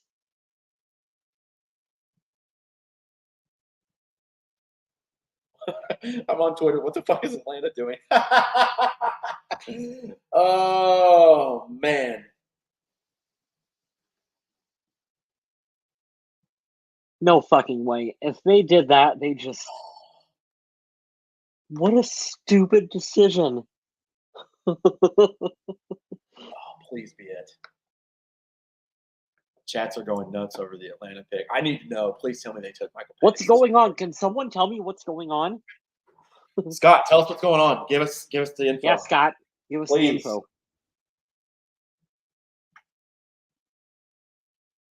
If they go Michael Penix, J.J. McCarthy is sliding to us at 11. I don't think so. You- I think somebody's going to try to trade with Chicago because Chicago only had 4 picks in this draft, and they've already taken Caleb Williams. Well, the They pick is want more capital. okay. The pick is in Atlanta. Oh God.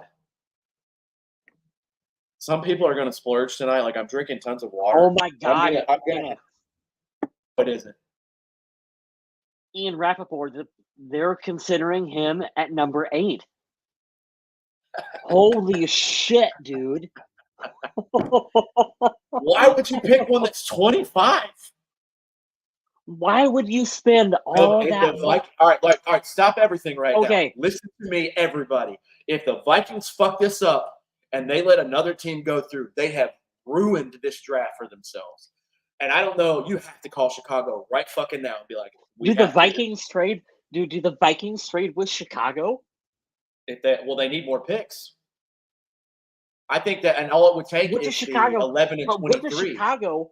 What do they try to fleece us out of? All they need, they're only going to go back 2 picks, so they could go They could go 11 and 23. You wouldn't have to give them any future capital. So your first round pick would be JJ McCarthy, and that's it. That would be it. If they fuck this up, I swear. I cannot believe that they're going quarterback. Well, it still says on the clock on where I'm at. I don't get Penix at 8. Dude, I really thought Penix at like 23 made sense for him. I need somebody to tell me who picked who because they took Michael Penix. Oh my God. Holy shit.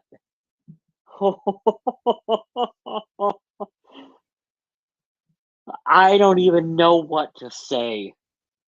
That's insanity. Atlanta, you're dumb. You're dumb. Michael Penix might actually beat out Kirk Cousins in a true quarterback competition. No chance. No chance. Kirk is way too I mean, accurate. Kirk will kill him over the middle of the field. He doesn't have as strong of an arm. Kirk will murder him with the accuracy he has. And that's what I was saying earlier. He will not be able to go over the middle like Kirk would. But if he figures it out, cool. The other thing you got to think about, and this is something that they don't talk about enough. Dude, I feel bad. He's a lefty. That's going to be an adjustment for everybody on that team catching passes from one guy who throws on this side and the other. Dude, crazy. Yes, Justin. Yes. Get on the phone with them now. Give them 11 and 23 and go take JJ at 9. Go do it. Denver is calling right now if you're not. Denver is calling. Las Vegas is calling. Get your shit together. Remember when I said there would be a team that would throw a monkey wrench into everyone's mock drafts? Michael Penix at number 8 to the Atlanta Falcons. That's our monkey wrench. That's crazy. That's absolutely crazy. I'm texting my buddy from the bands that I was telling you about. Shout out James Hart. He's like, this is mental. This is stupid. I said, by the time he starts, he'll be 30 years old. Kirk is 36. Yeah, assuming that everything's fine and he bounces back from this injury, he just signed a 3-year, 40-year deal in Atlanta. He's going to play there until he's 40. How little faith does Atlanta have in Kirk to immediately draft the guy that's going to replace him? I don't think that it's that. They gave him all the money. Like his money's guaranteed whether he plays there or not, so he doesn't care. I just think that's a terrible selection. Dude, essentially, Kirk left Minnesota to go into the exact same situation in Atlanta as like he could have just stayed here because the Vikings technically he has a better chance to make the playoffs in the NFC South because the Packers are really good. Because they're terrible. Yeah. Yeah, because they only have the Bucks division out. Oh, Bears pick is in. Oh my God. Oh shit. My God. Is this gonna happen? Please nobody trade with the Jets. So they're going to go. Chicago. They're going to Rome Odunze. Rome Odunze. You think maybe? So? Maybe. Yeah. Rome, or they're going to take a tackle. They got to. Their defense is solid, but this is a good tackle draft. This is nuts. We're going to get. Oh man, dude! Now, what I like is value. As long as the Jets don't trade with anybody, and they're not going to. I don't think they're going to. I mean, they might want more picks, but they also want to get a decent player. I don't know how many picks Jets have. New York I'm Jets. getting impatient. draft Just announce the pick. fucking pick. Why is Dante Culpepper? Oh, this must be Minnesota. New York Jets full list of 2024 draft picks. They can't have that many. They have 1-1, 1-3, 1-4, 1-6, and 1-6. They only have 5 picks, so they are a likely trade back candidate. They need more draft picks. Rome Odunze to the Bears. Wow, bro.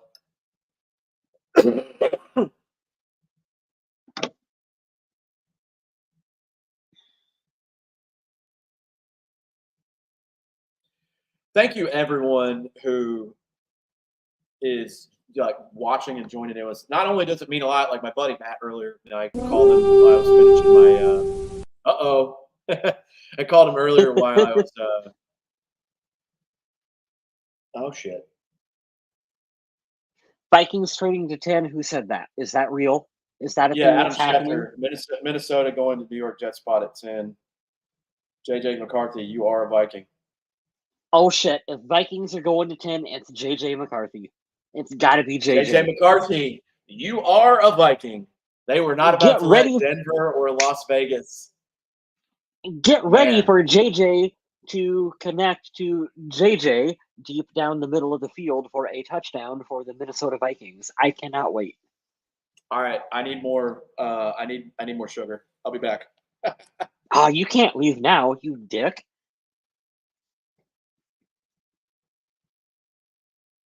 That's a good pick for Chicago on adding another wide receiver to the board. They got to add as much talent as possible, I think, for them. For the Vikings, if the Vikings really did trade up to number 10, they are drafting JJ McCarthy. I know that there are some fans who have, we didn't like the idea of drafting him at number 3 or number 4, and that's 100% fair. But I think drafting him at number 10 or 11 is a much better value pick. Why would you go up to number 10 with the Jets to take him? If he's the quarterback that you want, I don't think that you risk the possibility of letting one of these other teams, like say Denver or Seattle or whoever, the possibility to go up. You go up and you make that pick. Yeah, you can't miss out on him. You can't miss out. That's 100% what I was saying. Dude, fucking Chicago. I'm gonna give Chicago credit. The off season they've had and the draft that they're having right now, they're no joke. They're gonna win. Well, not only that, man. They're gonna win some football games, dude. Remember, we went 2-4. Oh, it's a trade. It's up on the TV set. It's a trade.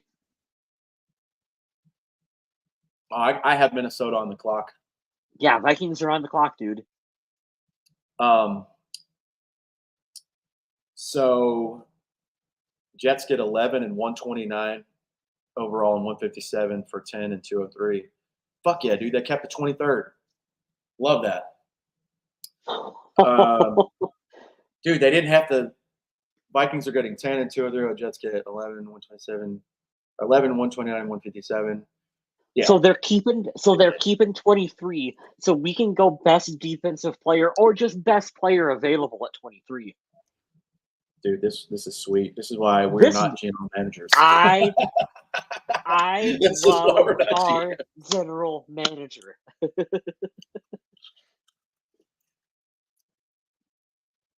This has to be JJ, right? It's 100% JJ. Right, 100%. It can't. I would put my paycheck tomorrow on it. My paycheck coming in tomorrow, I'd bet the whole thing. Yeah, me too. Oh, man, what a day. But, yeah, going back to Chicago before they make this pick official, if you look at it, the Vikings were 2-4 in the division last year. Got swept by Detroit and split with the Packers and the Bears. They didn't beat the Bears the second time because they had just gotten the addition of Montez Sweat. Their defense that second half of the year was balling. So –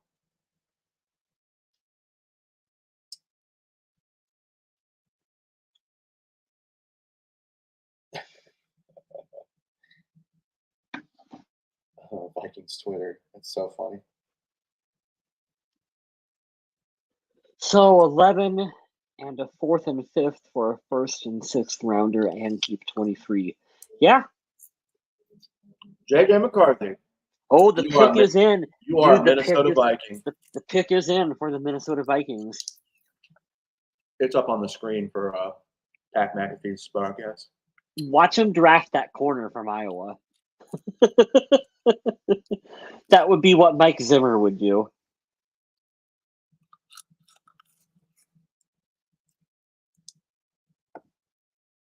Hold on. It is official. We got to have. Official. We got JJ McCarthy. Pick is in, folks.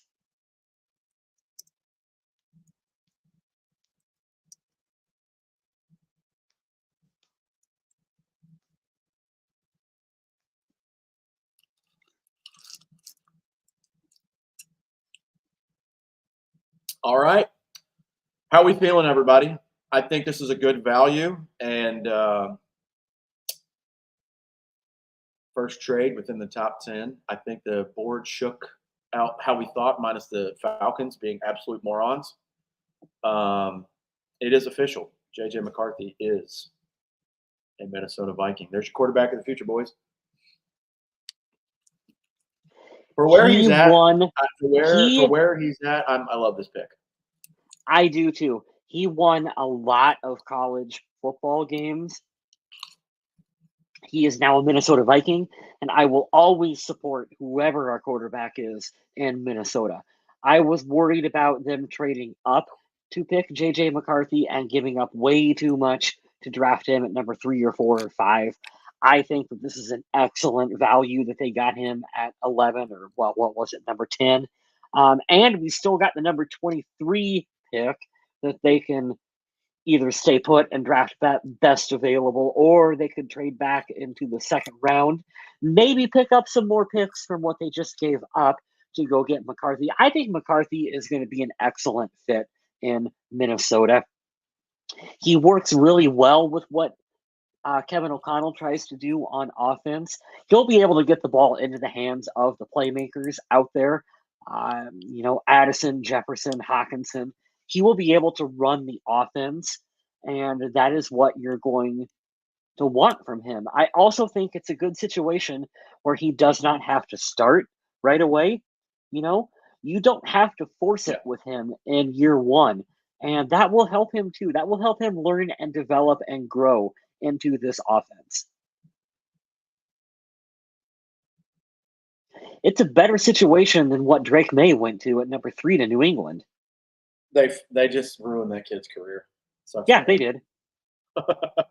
That sucks for him. But what we're not talking about enough here, this doesn't swing the pendulum back, but it moves it slightly to getting these ridiculous ass trades. Because if there was a year where this needed to happen, for all these teams to trade up and get quarterbacks, this was the year. And what we finally see after a few years of overcorrecting and overpaying is we see guys stay put, like our GM, and we say, hey, you know what we're going to do? We're not going to overpay. We're going to stay and see what we can get for the value. This is a smart decision. Like I said, I wanted Drake May. I would have been happy trading up to 3 and giving up a shitload of picks for him because I like the player. But they have to be okay with, and this is why I'm not a GM, they have to be okay with scenario B, C, D, E if option A is not available. And we'll never know. They'll never tell us the truth now. But, I mean, I'll take it. You need a quarterback. He's a national champion. He does a lot of good things very well. I think the Vikings really wanted Drake May. I really do think they wanted Drake May. I just don't think that what New England was asking to trade up to that spot was worth it. And, I mean, you don't give up the entire draft class for one player. I don't care if it's a quarterback. It never works. It's never worked. It never will work to give up so much capital to go after one player. You can stay put and be fine. What do we got going on stage right now? How about a cornerback at 23? Yes, Scott. We said corner or defensive tackle or pass rusher. Those are the immediate needs for the team. Or if they ended up taking that guard from Duke, oh, I would piss myself. I'd be so happy. That would be a damn good pick at 23. I would fucking love that. But yeah, corner, interior O line, interior D line, or pass rush. We forget too. We haven't talked about it on the show at all. This whole hour and a half we've been on. The Vikings went out and got a pass rusher from the Texans, a corner from the Texans, Correct. and another Correct. pass rusher from the Dolphins. So they're sitting pretty good. We're getting a replacement long snapper. You watch. Well, yeah, and here's the thing, Scott. We talk about this like I'm over the fact that we didn't get Drake May. It's fine. It only takes a little bit. I'm a moody little princess tonight. Now I'm fine because we got a quarterback. Here's the thing. It all depends on where you land. I think Jaden Daniels, Drake May, or J.J. McCarthy would have done fine here. It's official. J.J. McCarthy. I'm excited, dude. I think he's going to do good for the Vikings. I really do. It's a good fucking fit.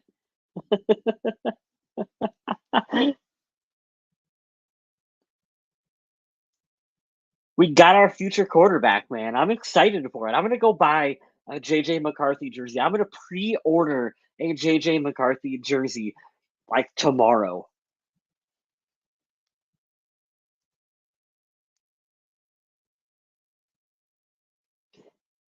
Efficient. Efficient is one of the words they used here on the NFL Network.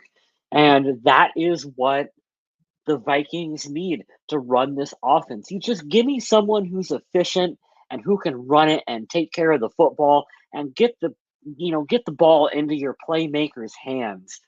Okay? And you can let Justin Jefferson and TJ Hawkinson and Jordan Addison make the big time plays for you. Like, just get the ball to them. And that's what he's going to do.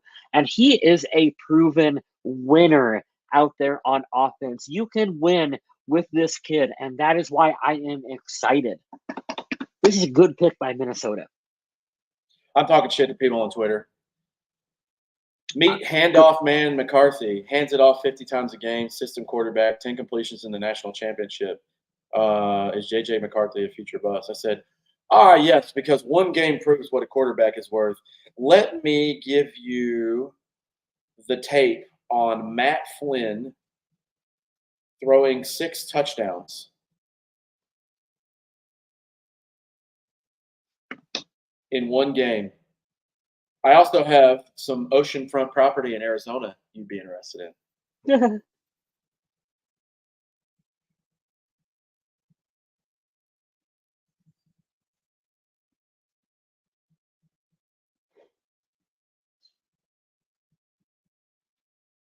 JJ to JJ connection about to go wild in Minnesota. I like that comment.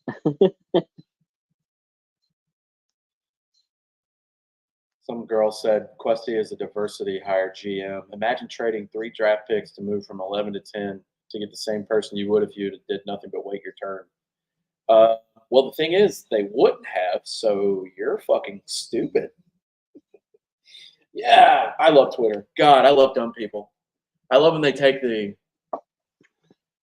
air that we breathe and rob it for good people like yours and myself. I'm done arguing with the internet tonight. All right. What are we going to do at 23? What are these teams that need quarterbacks? Is Bo Nix going to go in the first round? I'm going to go use the restroom really quick. I will be right back. Yeah. You've got the show for a minute. If you dare. So, for the people in the chat, 5 quarterbacks. 5 quarterbacks went in the top 10. That is insane. I don't know that that's ever happened before. The only other quarterback that was talked about is Bo Nix from Oregon. He does have the highest completion percentage of any quarterback in the history of college football. However, he was at Auburn. He was at Oregon. He didn't run a pro-style offense. He's a little bit older. He's like 6 years in college. So some people have him as a late first-round grade, early second. If one of the quarterback-needy teams take him, I think it would be very high for Denver to take him at 12. Vegas at 13, New Orleans, Seattle, wherever that might need a quarterback later. I don't know. Jets swapped with us at 11. They took offensive tackle Olumuwa Fashanu. So we're going to say Olu Fashanu. We're going to shorten that name because I'm going to butcher it. It's good. You should have depth for Aaron Rodgers because they got Tyron Smith. He doesn't play full season anymore. He's older. You're going to protect Aaron Rodgers. I love the pick.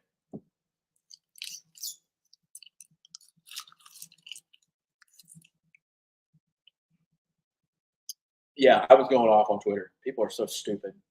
They just say shit. They just say it just to say it. And I'm like, I don't know.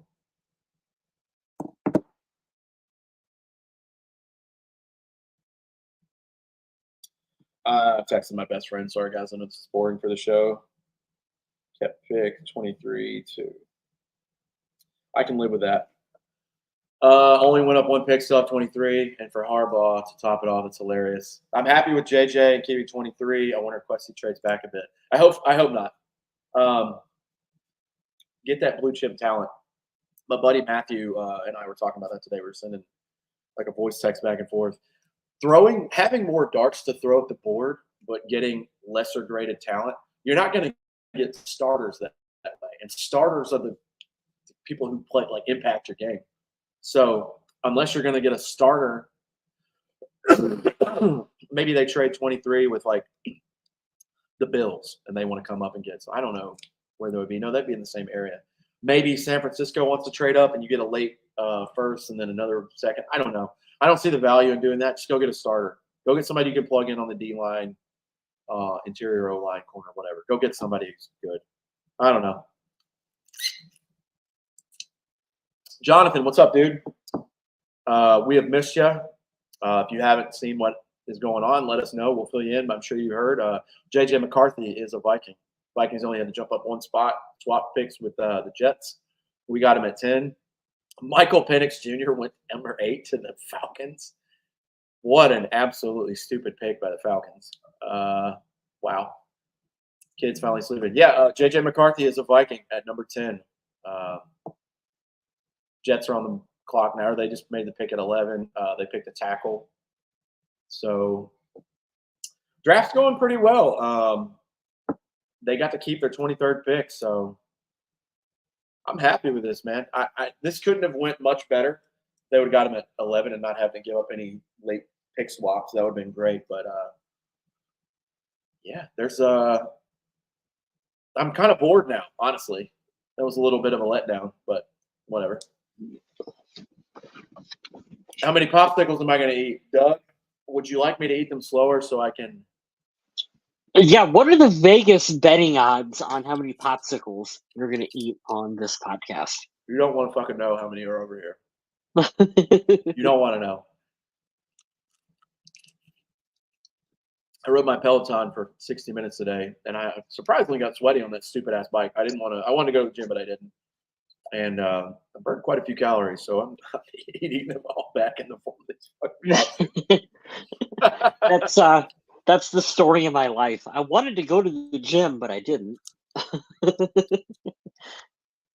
Well, ever since I found out I was a fat fuck diabetic, I've been going to the gym like crazy and drinking water, not eating, terrible shit like this. This is more of a nervous habit now.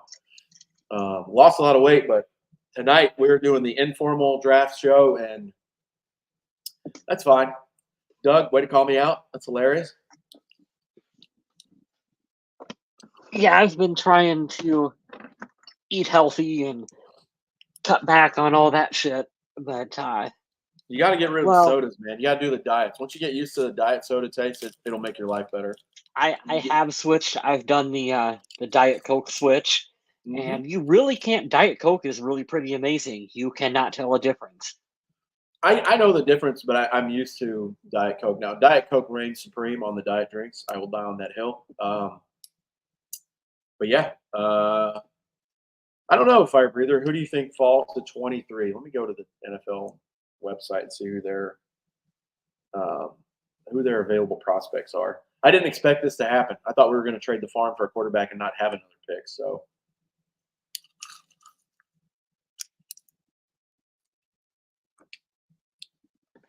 Yeah, to be honest, I kind of thought the Vikings were going to have to trade at least a number 8 with Atlanta and go up and draft JJ McCarthy, and that Yep. was going to kind of wipe out the 23 pick.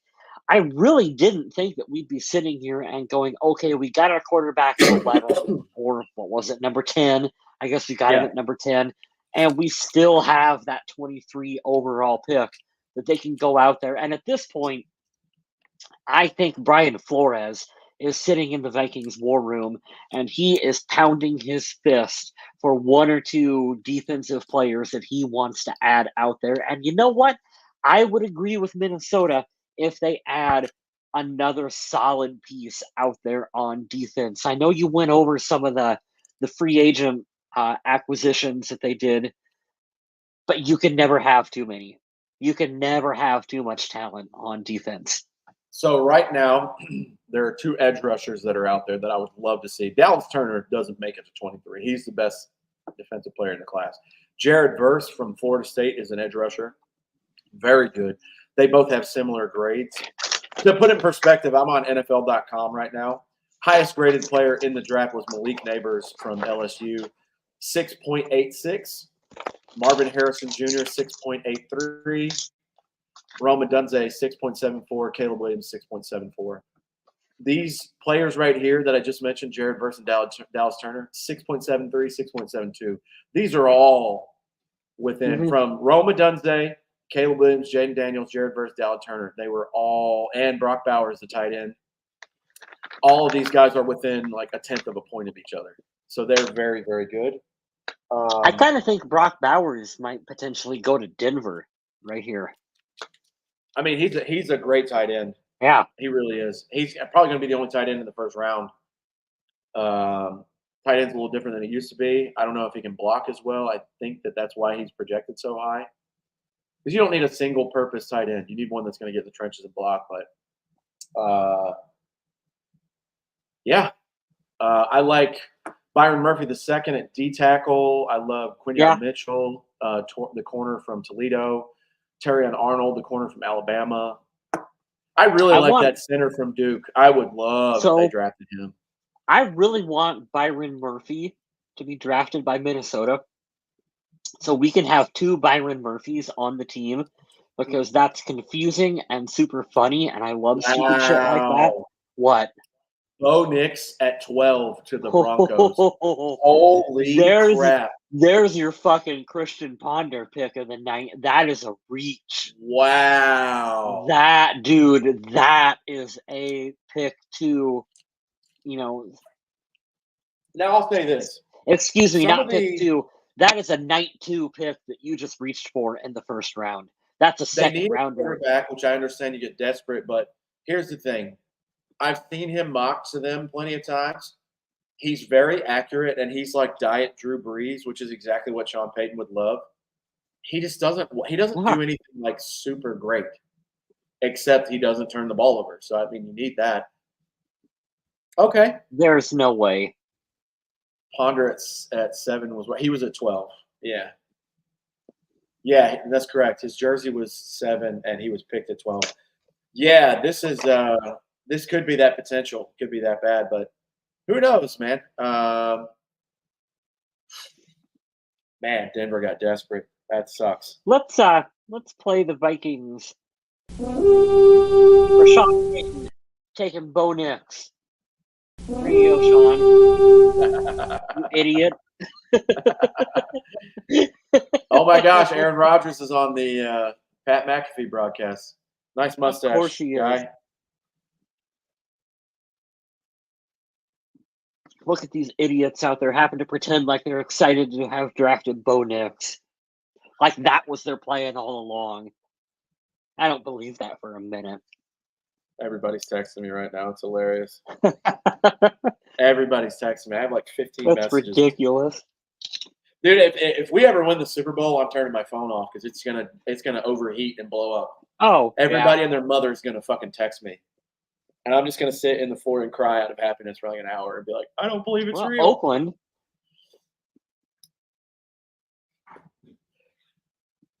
Raiders were pretty quick with their pick right here. 6 quarterbacks in the top. See, this is crazy about our stuff. So the pick's already in. You're seeing that the pick is already in? Yeah.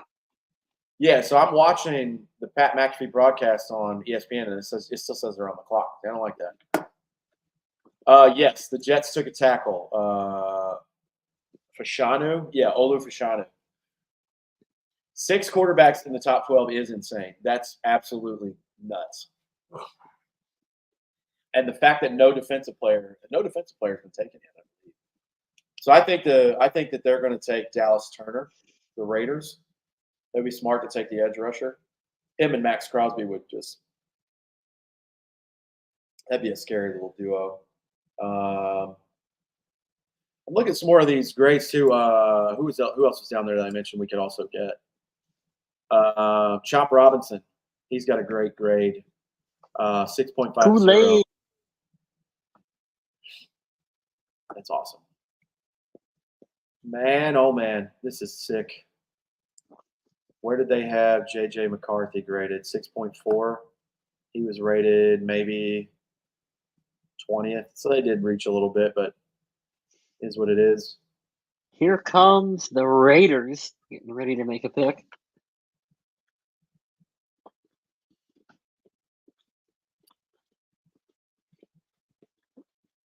Defensive tackle from Illinois makes a lot of sense too.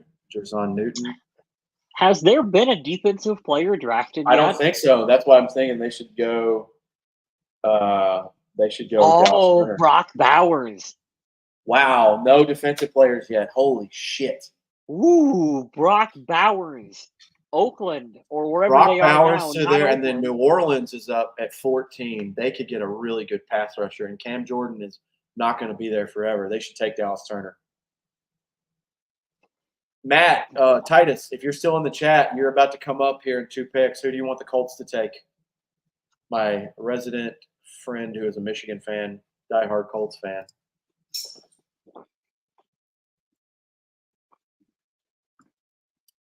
My dog checking in on me every hour to make sure I'm alive. Thank you, sir. Hey, big boy. How you doing? Your breath smells I tell you what, bad. Indianapolis, I'm excited to see what Anthony Richardson can do for a full season. He was a player that I really wanted him in Minnesota when he came out of the draft. Shit, and so I did knew the Vikings. Weren't they going to trade for him last year? Yeah, That's I think they rumor. tried. I really wanted Richardson in Minnesota. It was too bad that he got hurt because before he got hurt, he looked like he was playing some pretty damn good football out there for them. He's another one of those guys that, while not a Minnesota Viking, I would own an Anthony Richardson jersey. I like Anthony Richardson. Doug, I love you for remembering Harry.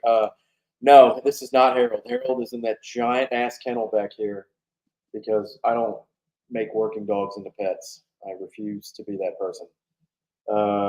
We went to the FBI training today up in D.C., and we got to search a ton of vehicles, and he got all the smell. This is all stuff you guys won't understand, but he got a bunch of training today, like in very short increments. It's basically like odor validation. He hit probably 17 or 18 things. So it was pretty fun. Those are always fun. It's always great to get out of the airport and actually train. Thank you for remembering my working dog. Love that idiot. He's finally coming to his own.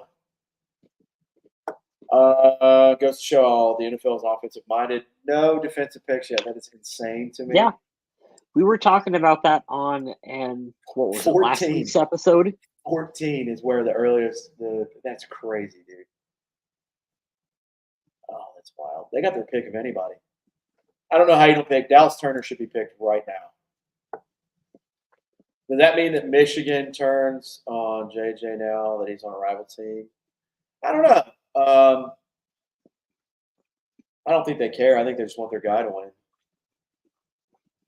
That would have been ironic if Detroit needed a quarterback and they got the Michigan guy. That would have been cool to like stay in the state. But I think he's happy to be thrown to Justin Jefferson and T.J. Hawkinson, Jordan Addison. Got Aaron Jones for a rental year. I mean, I think he's got to be. And you got the coach, man. I know that the Vikings didn't do as well record-wise as we wanted, but they were plugging in Josh Dobbs, and Nick Mullins and Jaron Hall, and they were up in the playoff hunt until the last game of the year.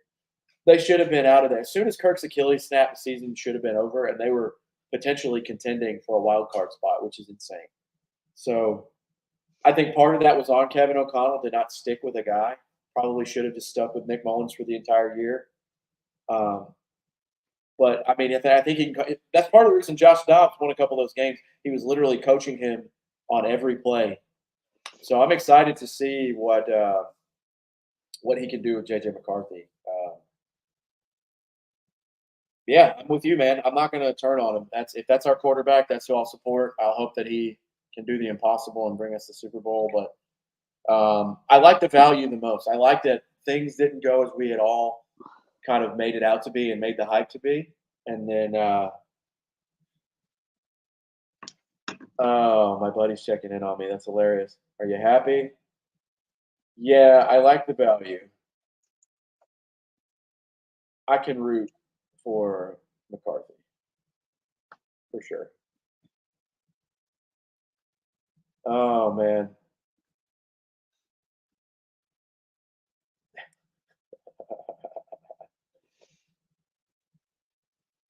Well, we're getting that point where everything is slowing down a little bit. The Vikings still have another pick, so who do you guys like? I mean, there's a lot of defensive players still ready and out there.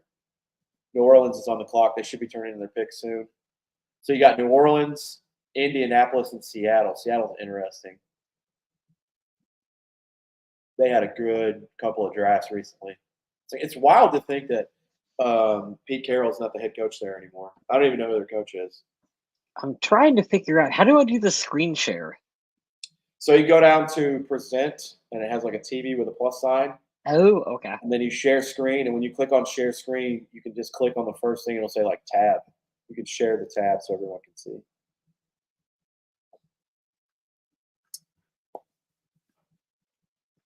Pretty cool, though. Pretty cool.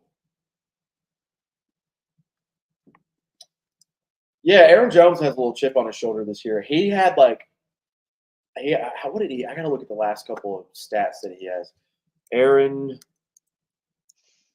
Jones stats. He had some ridiculous. He had like a very small surgery to get his knee kind of like scoped out a little bit, and when he came back from that, he had an insane number of yards for such a short amount of time. It's hilarious. I gotta look it up. Hold on. Glad you brought that up, Jonathan. There you go. There is an awesome Photoshop that I found online of current Very nice. Minnesota Vikings quarterback JJ McCarthy. Nice. Okay. So there was a gap somewhere. Sunday 11-19 against the Chargers, and then Sunday 12-17. So in that time,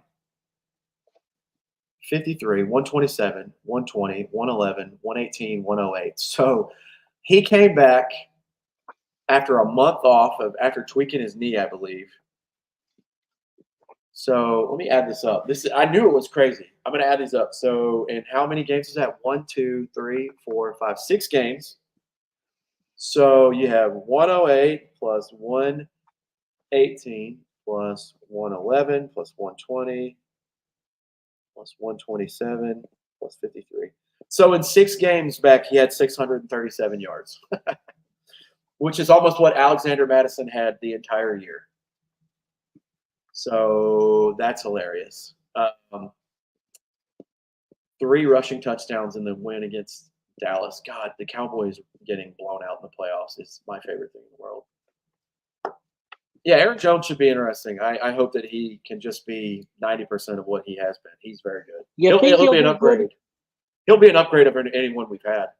Yeah, I was gonna say, you think he'll do good in Minnesota? Because I do. He'll be great. Yeah, I would love to see some more depth there, but I'm glad they moved on from Madison. No disrespect to him. Shout out him. He's a great human. Just didn't work out as him being a starter. Jonathan, I will bet all of my money against that. He's the best defensive player in the draft. He's not falling to 23. I don't mean to crush your hopes and dreams, but that's not happening. Yeah, this is funny, Fire Breather. So the Packers offered him like $5 million and some change, and he came to the Vikings for basically 7. He was like, "Fuck you guys, if you don't want to pay me, I'll just a rival for a little bit more than I what he love asked it. for." So yeah, I love that. It's pretty sick. Damn, New Orleans is still on the clock. Are we like, what are we doing here? Hurry up. So I got to work tomorrow. We got to get the shit over with. I'm ready to go to bed. It's my bedtime. Old man Kyle, and I know I'm going to be up for at least another freaking hour. So on the Pat McAfee show, okay, the pick is in. They took Talisi Fuaga from Oregon State. Holy shit. We're almost halfway through this draft and not one defensive player has been taken. Holy shit. Matthew Titus, who do you want the Colts to take? Because you have a plethora of picks. Dude, here. I'm telling you, man, this is the way the league is headed. You can, it's an offensive-driven league. What is this bullshit? Stop. So there it is, Vikings. I know, dude. I want to be sleeping so much. Jake, you are stoked. Hey, man, I can get behind JJ McCarthy at pick 10. I can get behind him there. That's a good pick. I'm glad they didn't have to give him a bunch of real estate. And they kept another first-round pick. Very Spielman-esque, which is funny. You remember, he would get Anthony Barr and Teddy Bridgewater or Cordero Patterson, Sharif Floyd, Xavier Rhodes, like jumping into the first round and getting those picks. It was Gladney and somebody else in one of those years. He had a bunch of years where he had 2 picks. So Vikings are going to have 2 picks in this draft. But J.J. McCarthy is a quarterback of the future. Remember that year we had 11 or 12 picks, and then none of them made the team? And we ended up taking Moritz Boringer the year before. It's like, what are you doing? You could have signed him as a free agent. Stop. Dude, that is the stupidest thing I've ever bought that's Minnesota Vikings related. I have his jersey hanging up in my closet. That's so funny. I mean, he did look good in the European League, but yeah, it didn't translate here at all. I don't know. I was at training camp, and it was there, and it seemed like a fun thing to buy at the time. They got Darius Butler, D-Bud up there, and he's got hey, that's a fun question for everyone in the chat. Let me know, what is the stupidest Minnesota Vikings jersey that you own?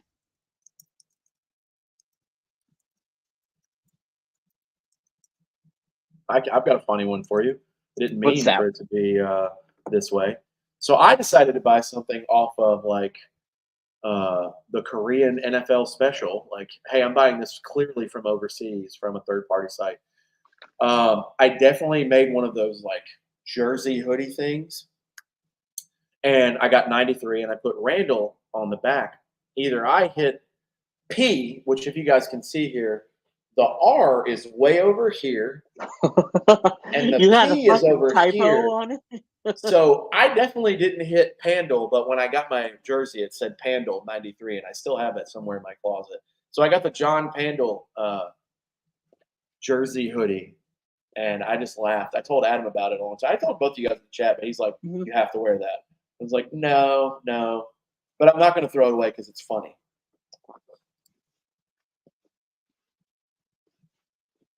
Yeah, I wouldn't be surprised at a trade back either, Adder. That's a good point. I hope not. That would be not fun. How quickly do you think I could get us kicked off YouTube? If I pulled up my Hulu broadcast and did a screen share, I mean, pretty fast, yeah. You think we get kicked off YouTube for that? Yeah, we can't share that shit. Yeah. Okay, so see, here's the thing, Fire Breather. I also have a Cordero Patterson jersey, and I am not ashamed to own the number 84 Cordero Patterson. I still wear it all the time. He was a good player for Minnesota. Was he worthy of a first-round pick? Probably not.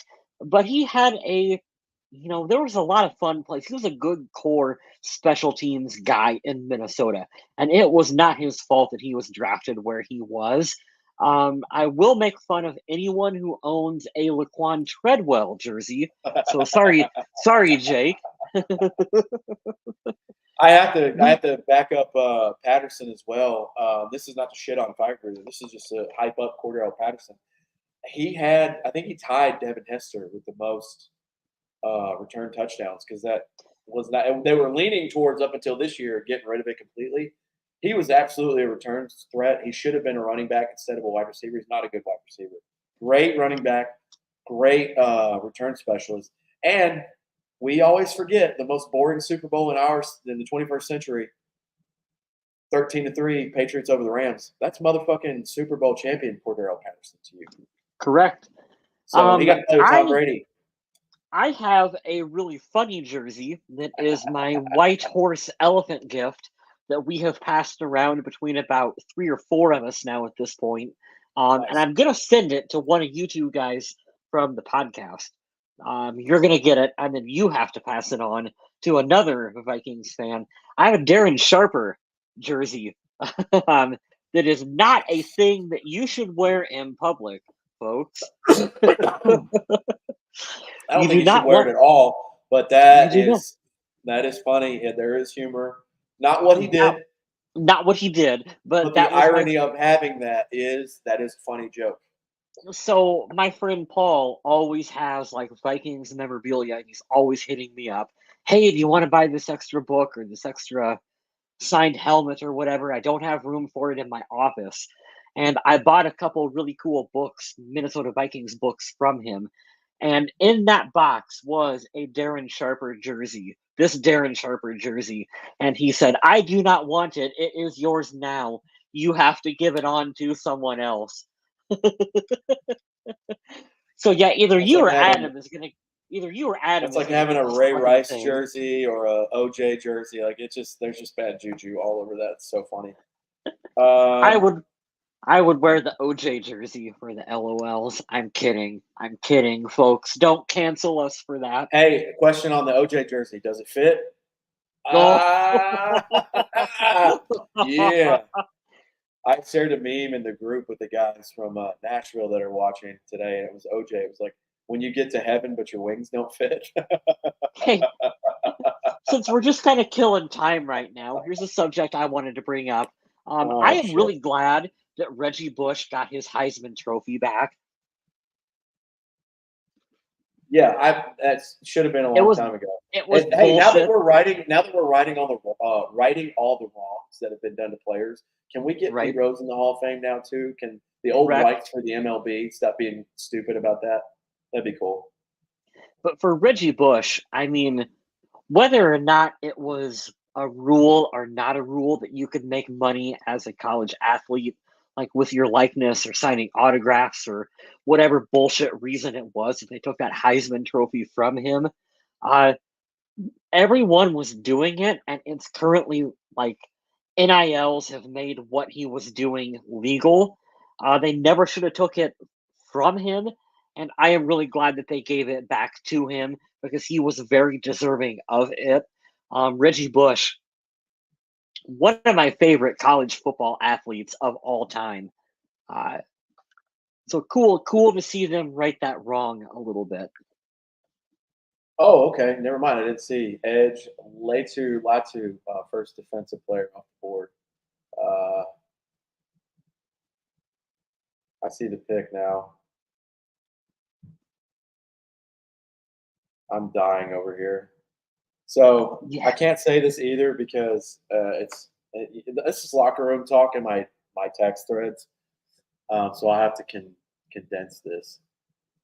But my buddy who's a Bears fan said, what about – he's like, are you happy? I said, I like the value. I can root for McCarthy. He's like, what about Caleb Williams, DJ Moore, Roman Dunsey, Keenan Allen, Swift, Kmet, Everett? Can you root for that? And I was like, I cannot. Thanks. I don't root for the Bears.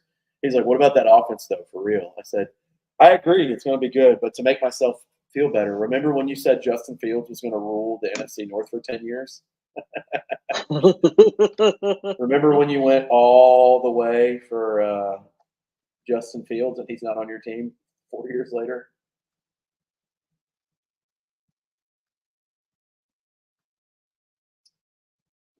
Doug, I don't know if you're watching still. Doug's texting me in our group chat. And he was in earlier. He's like, you have a big big ass dinosaur baby walking around your house. Yeah, you talking about my dog? Bronx, where are you?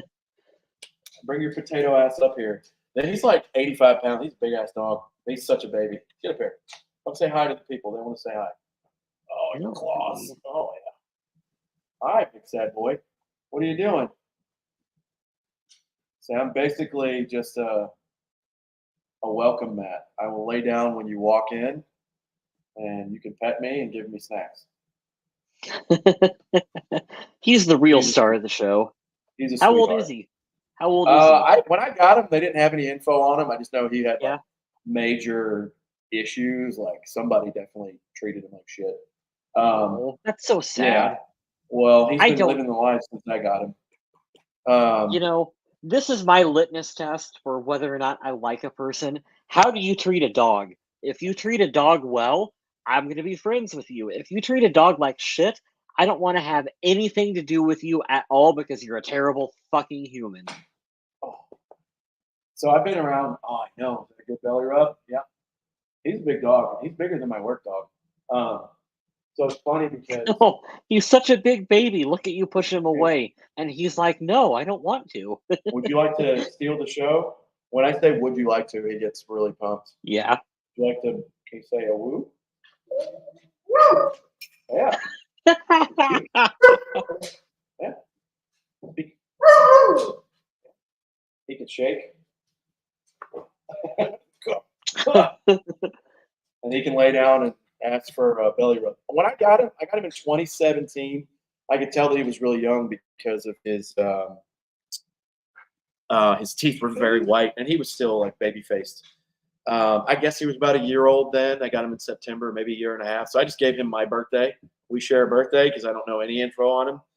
He's 8 now, so he's getting to old man status. He's got a little gray in the front. You and me both, dude. Yeah, he's fun. He's been all over the country with me. Yeah, he seems like a really good dog. Where do we go? El Paso, North Carolina, New York, Virginia, Nashville, South Carolina. I mean, he's been everywhere.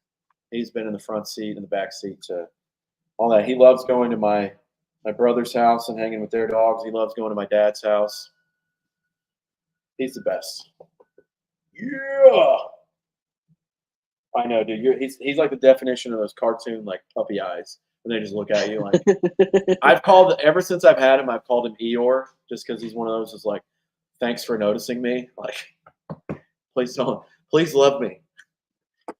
Oh yeah, Bronx, you're getting all the love in the chat. He is a pretty dog. He's fun. He's a little fat, but I try to keep him in shape. Don't let your pets get fat. That's how they have joint problems and they die sooner. If you want to keep your dog around, try to keep him somewhat. You're not that bad. You just have a lot of hair, dude. There's so much hair on these hardwood floors. It's such a pain in the ass. We vacuum every other day. We basically sweep one day, vacuum the next. Sweep one day, vacuum the next. Because you get all of the dog coverage on the Purple People podcast when you're 2 hours and 8 minutes in. Seattle job is as an electrician.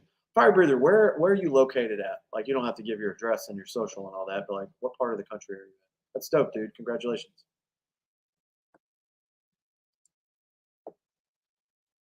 As we all sit in shock over the Atlanta pick, source tells me Kirk Cousins is just as shocked and disappointed, never said anything to him or his reps about a quarterback in the first round. This is a tweet being shared live on ESPN with Pat McAfee. That is so funny. Oh my God. I cannot fucking believe that Atlanta drafted Michael Penix. And I feel bad for Michael Penix because out of all the quarterbacks, he was one of the 2 or 3 that I honestly felt like you could start him right away. Yeah, for sure. And you're going to win some football games with Michael Penix Jr. out there on the field for you. And talk about a terrible situation for him.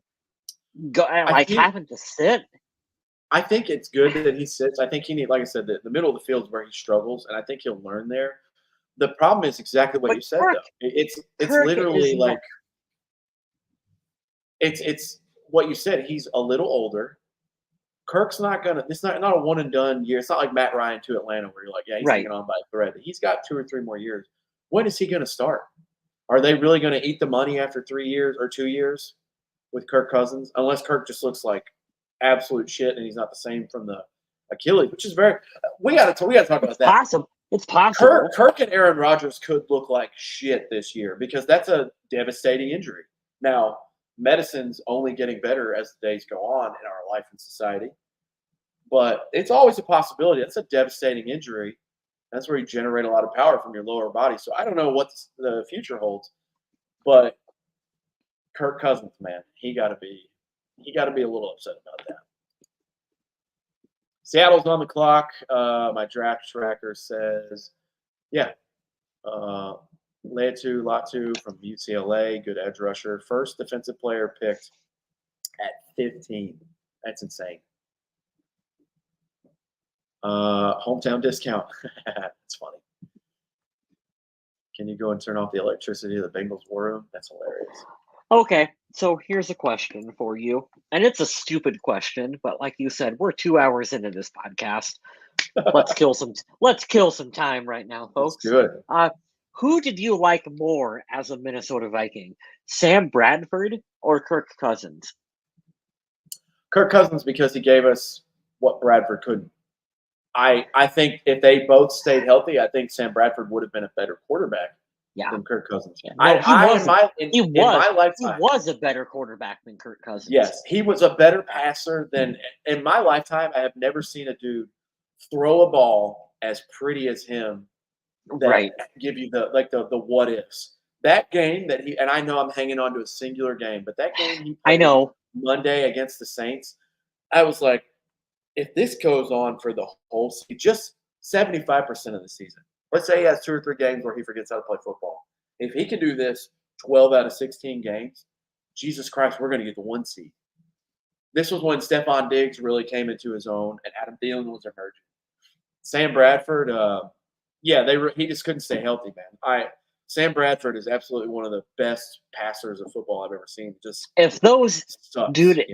if his knees could have held up, if he could have stayed healthy, man, Sam Bradford was an elite fucking talent. And we got to see just like little glimpses of it in Minnesota. I could not imagine what it would have been like to have been a fan of what the fuck team was he even drafted on? Not the Chargers, the Rams. The Rams. Yeah. Like to be a Rams fan and to have to sit through that what if every year of, oh my God, what if he would have stayed healthy? Oh, that would have been frustrating to watch. But I really liked Sam Bradford and his time in Minnesota. I really did. I'll tell you this. I'll tell you this. This is my favorite story from the last however many years I've been a Vikings fan. So I don't give names out of respect for them, but I do have an in with the team on a very small level.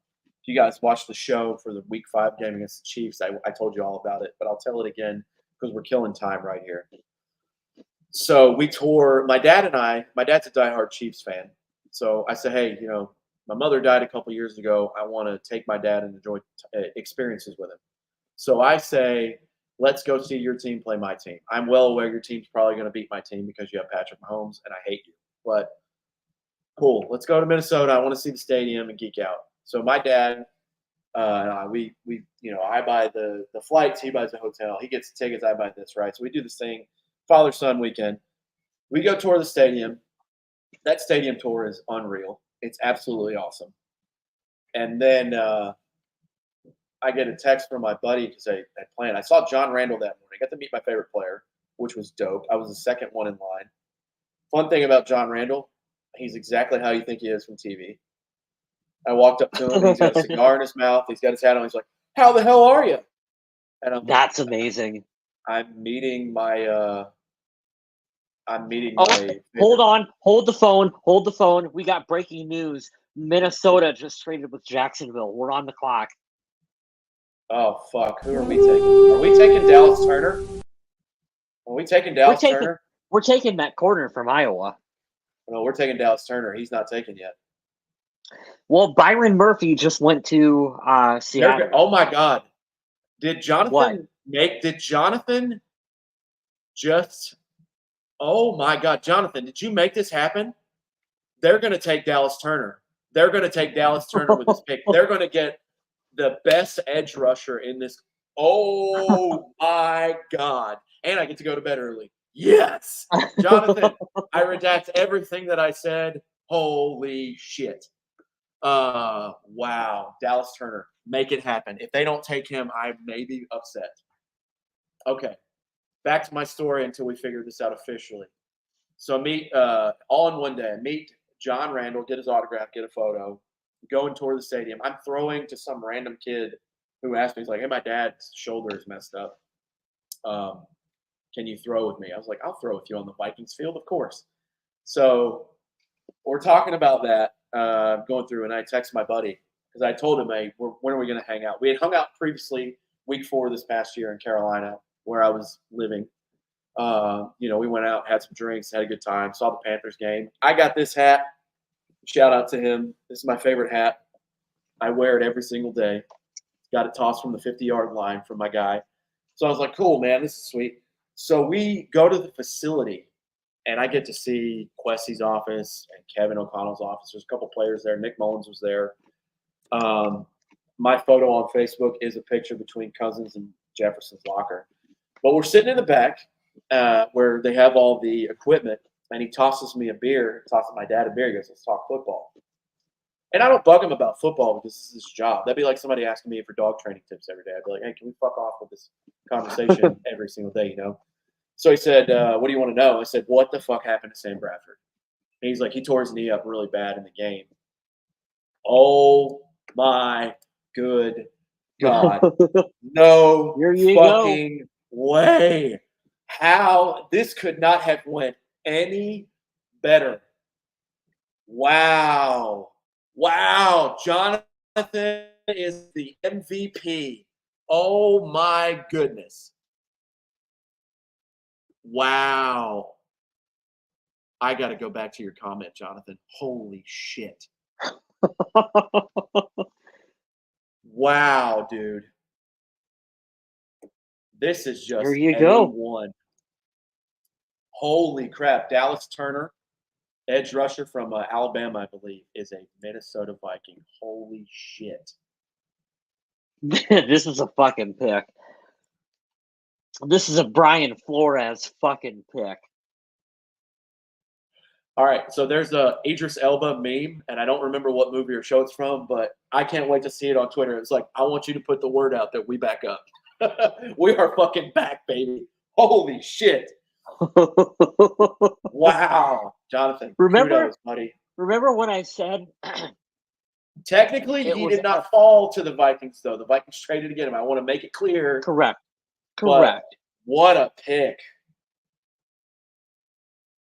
Remember when I said it was okay to move on from Danielle Hunter? And a lot of Vikings fans were like, yeah, but I already own his jersey. It's in my closet. No, it's okay.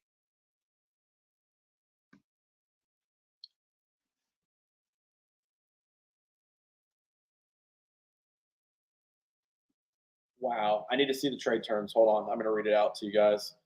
Okay. The Vikings got pick 17. The Jaguars got pick 23.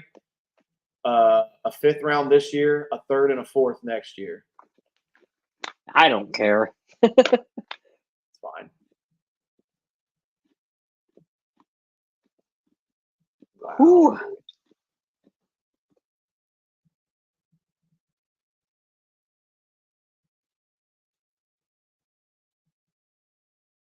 Wow.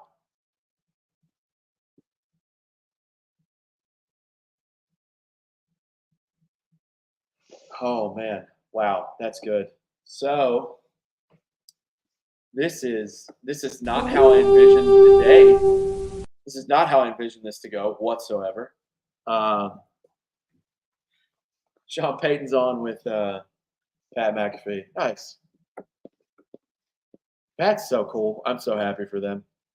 But anyways, back to my story that's 5 minutes delayed because we had breaking news. So I'm in the facility, practice facility, in the equipment room where all the jerseys and workout gear and shit is, drinking a beer with my guy.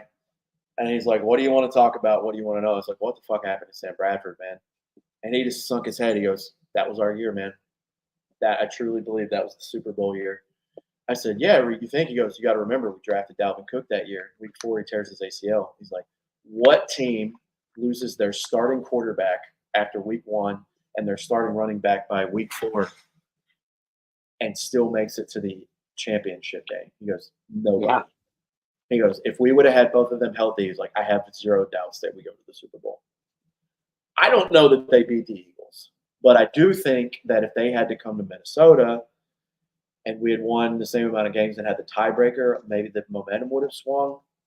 I just know that Sam Bradford can sling the football wherever he wants to put it because he was stupid accurate finishing out that Sam Bradford story. But one of the coolest moments of my adult life, it was like Disneyland for a football fan that's an adult. I'm walking around. I'm seeing the cafeteria, the outdoor facility. I was in the weight room. I mean, everywhere. I was on the practice field. Fun fact that you guys don't know. I don't know if I shared this the first time around. On the indoor practice field, he said, "Would you like to see the most useless thing ever?" And I was like, "Yes, of course. I live for these things." And he said, he goes over to the little digital thing on the wall, like the thing, and they basically do a light show with music. So the lights in this gigantic space are just like doing weird shit. And he's like, "I don't know why we have this." That's And I was amazing. just dying. I was like, "I don't know why you have that either." But yeah, touring the facility was just it was everything that I could have wanted it to be. The only thing would have been better is if Kirk or somebody was hanging out there. If I got to meet Kevin O'Connell, I would have peed. But yeah, the what if season, man, 2017.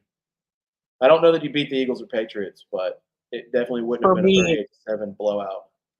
I mean, the biggest what if season, it's probably a tie. I mean, you look at 98, but I was too young as a fan to really Yeah, fully grasp the 98 season. So for me, I look at 2009, the Brett Favre season, and that 100%. and that to me is like the biggest. And I say this all the time on the show too. You're going to be hard pressed to put together a team that was more complete and that had as good a chemistry as what that '09 team had. Although I do think that they are headed in the right direction underneath Kevin O'Connell, and they got themselves a good quarterback now with JJ McCarthy, a good young quarterback that they can build around. They got a superstar stud at receiver, Justin Jefferson. They got a good number 2, Jordan Addison. You got some good other players out there on offense and defense. So they're making a push. Like this idea that the Vikings are going to take a step backwards because we don't have Kirk Cousins on offense, I think is bullshit.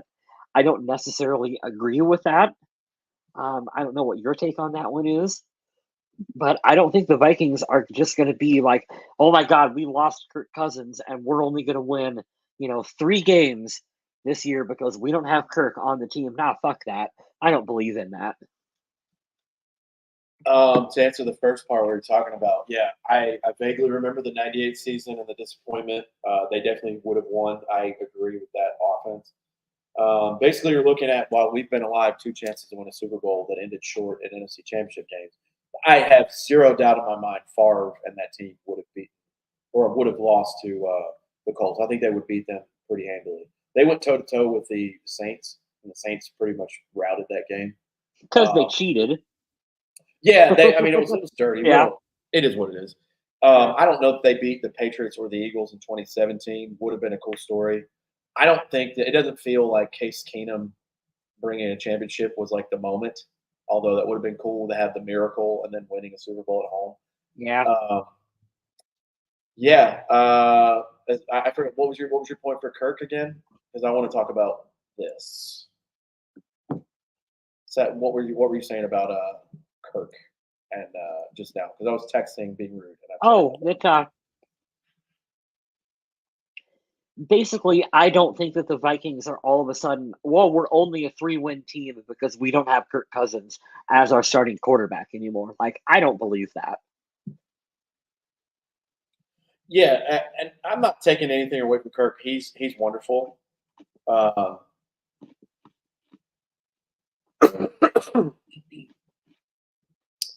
I think they have a realization of, and this is what happens most of the time. I've said it on the show many times. You have that point where you say, okay, what is a franchise quarterback? A guy who's not going to get hurt, that gives you a chance to contend, Right. that doesn't bring drama, that elevates the team. He's smart. He's good at his job. I think we overstate, and like I've said this on the show before. You remember I said everybody thinks only Patrick Mahomes is a franchise quarterback. That's not true. Patrick Mahomes is the outlier. You know, he went to a great situation, and then he had a great coach, good transition, all that, and then he elevated himself along with good coaching and good players. I think, yeah, the Vikings getting rid of Kirk is familiarity, but it was time. He's 36. He had a major injury. And from my point of view, like I always say on the show, players should get paid because, you know, you put your body on the line. There's a very short window for the average NFL player to make a ton of money that's life-changing. Kirk's already made life-changing money for like 6 people. I don't see the value in Kirk Cousins at $45 million a year coming off an Achilles at 36. I just don't. I don't believe that he's that valuable. I do think he is still one of the top half.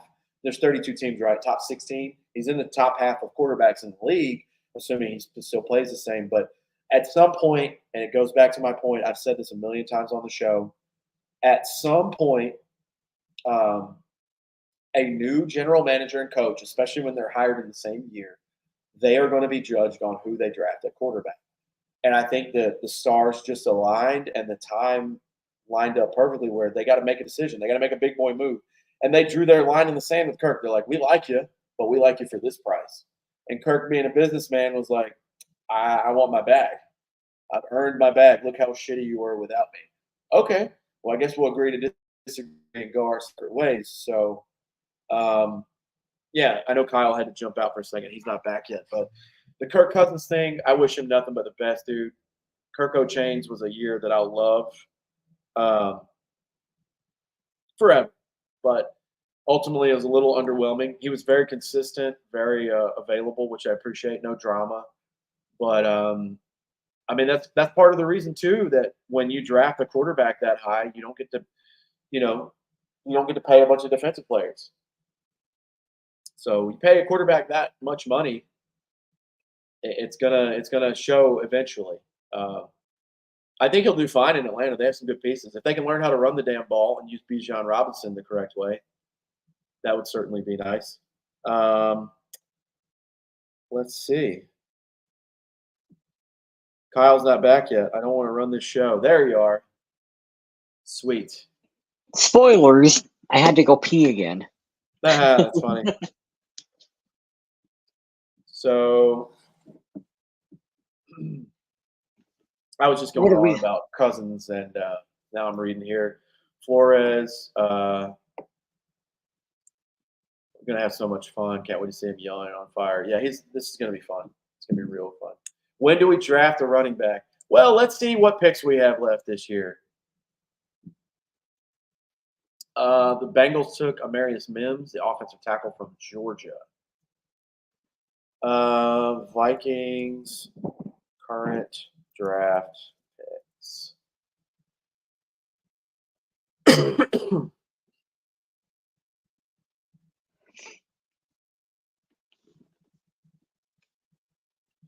So I'm not going to be able to get an accurate reading of this because all these are old. I'm not sure yet.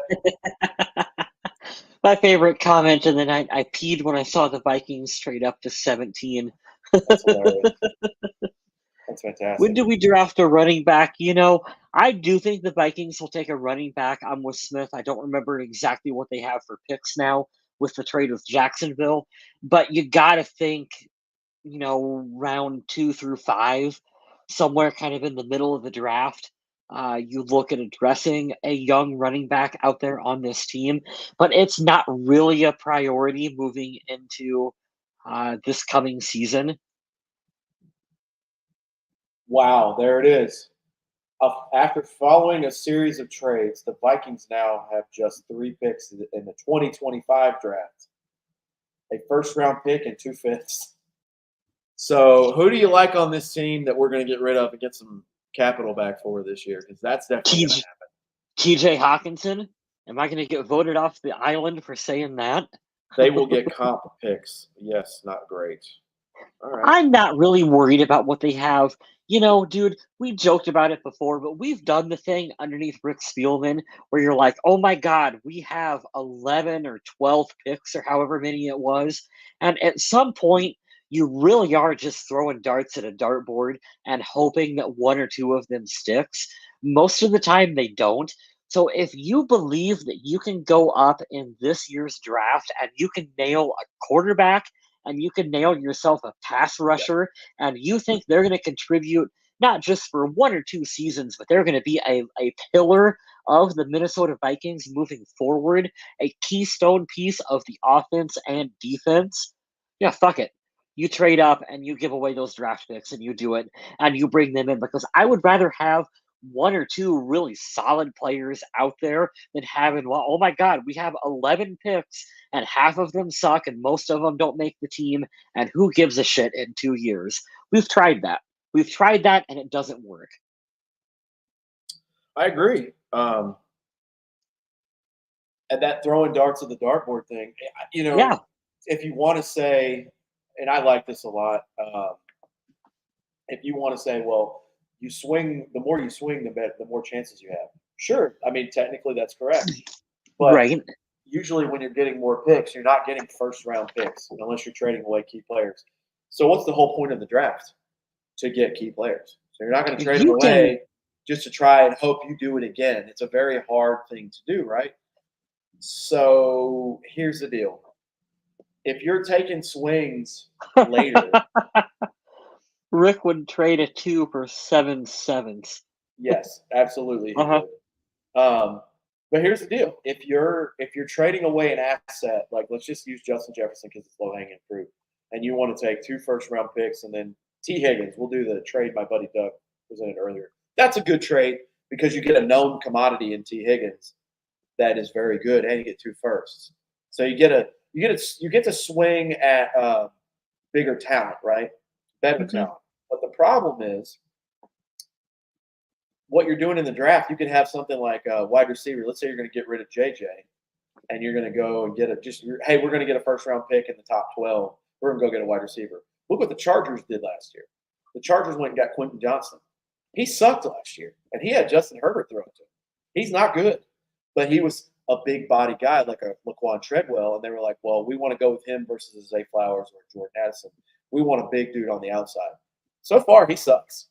So are you going to give up a known commodity to take a risk to hopefully do it again and get a known commodity again and do that? Oh, well, we're just so good at drafting. Here's a spoiler. Most GMs and teams only nail about 50% of their draft picks. Yeah. So no matter how many you have, only about 50% of them are going to work out. My point is, why would you try to get lesser talent and get a guy who's a 6 out of a 10 in a rating when you could go and keep a guy you have is a Pro Bowler, or if you have a pick at 17 and you're like, I can get this guy. Why just go with the guy you know is going to be great? I don't know, man. It's tough because, yeah, you can take those. Well, hey, I got 5 extra darts. Yeah, but you're throwing at the $5 board and not the $20 board anymore. So you got to get 4 of those right to equal one of those that you could have got right. You know what I mean? Does that make sense? So, yes, it does. And I totally know what you're getting at. And we talk about this too on the podcast. We give the Vikings, we give Rick Spielman a lot of credit for, oh my God, you traded Stephon Diggs and you drafted Justin Jefferson with the pick that you got out of it.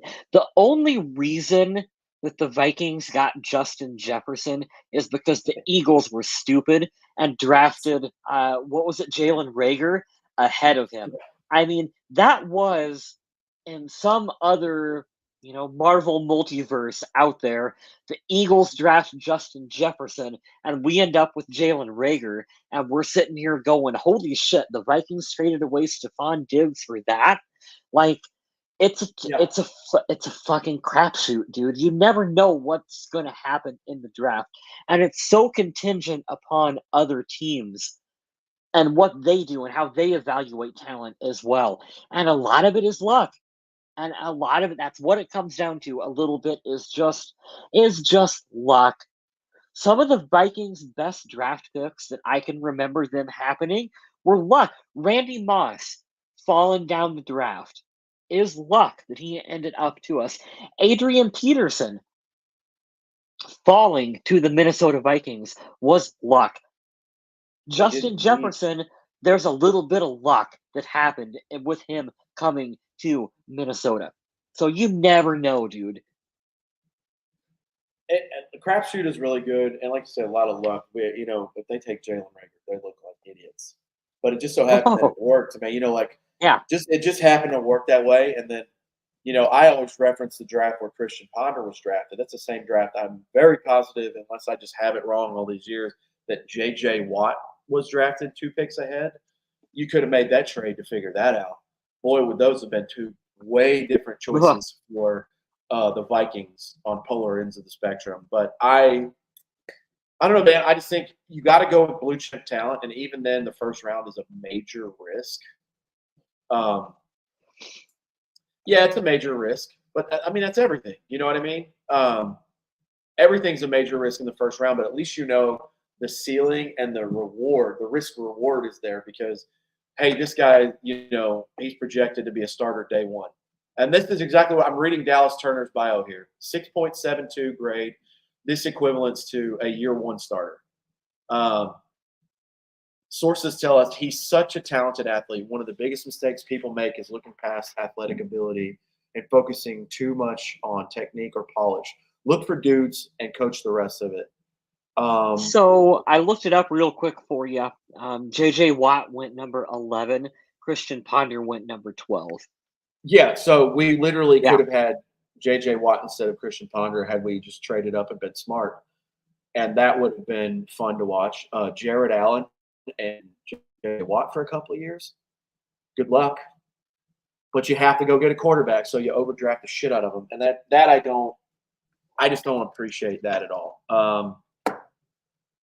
I don't know. I'm looking at all the stuff like this breakdowns of Dallas Turner. Like I'm good with the JJ McCarthy pick, but I'm stoked on this other pick. So he's projected as a day one starter, 6'3", 247, big ass guy. Holy shit. Yeah.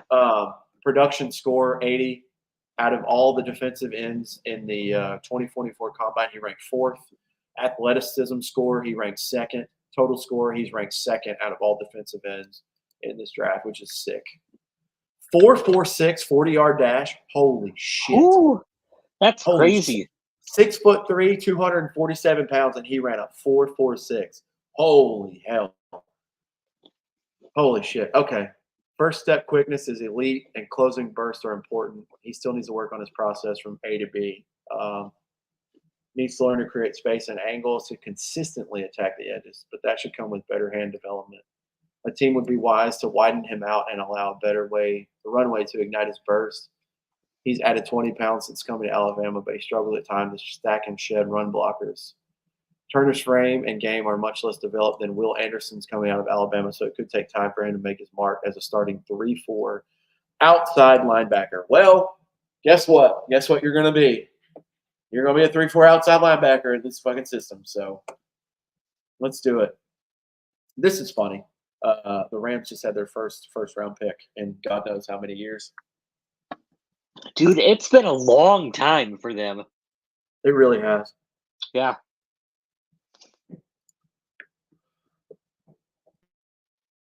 Since 2019. Oh, hold on. Never mind. I'm wrong on that one. That's for Pittsburgh.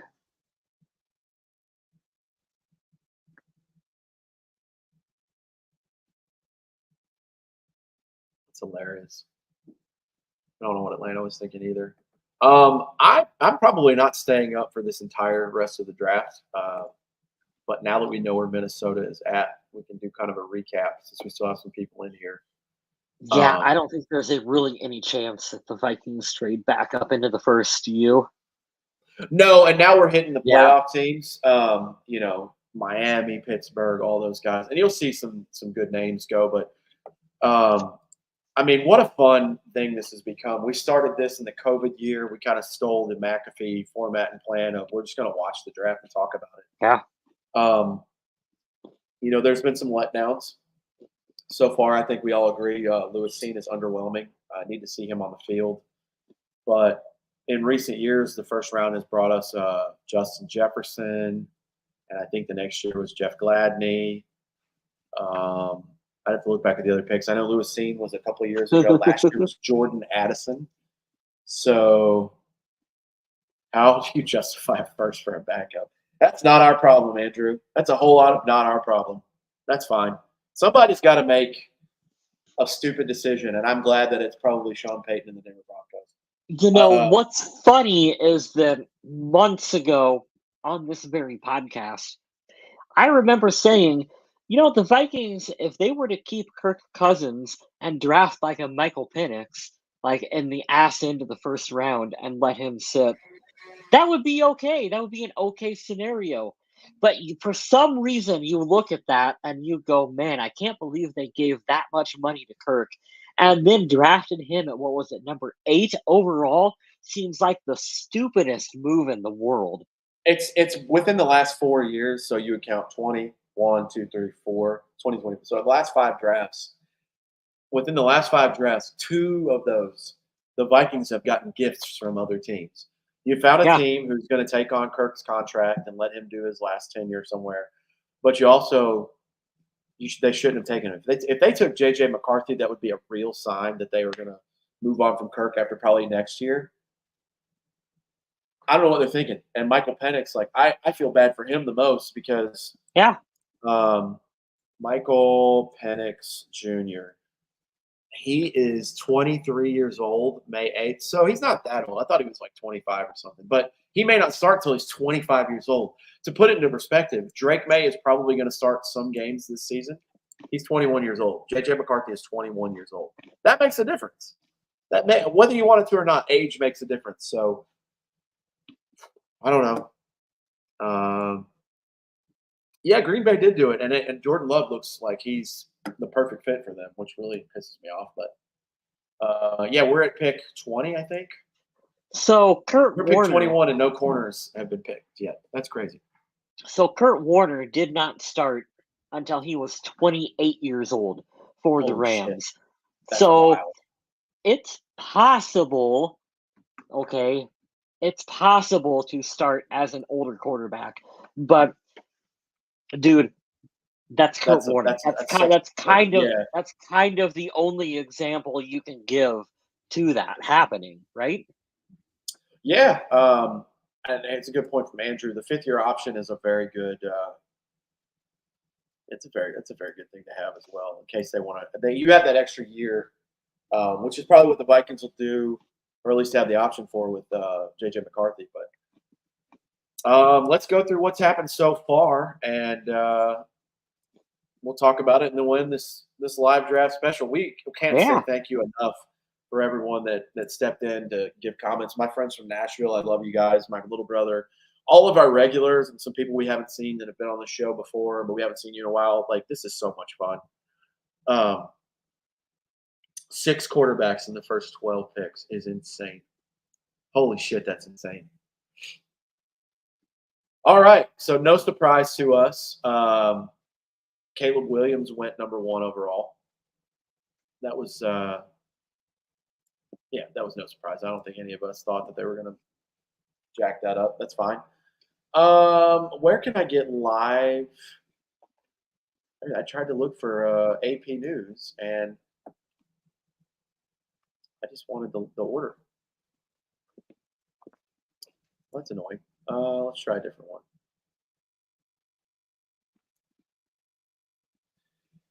At number 2, Jaden Daniels goes to the Commanders. We kind of penciled that in as an automatic too, so that's fine.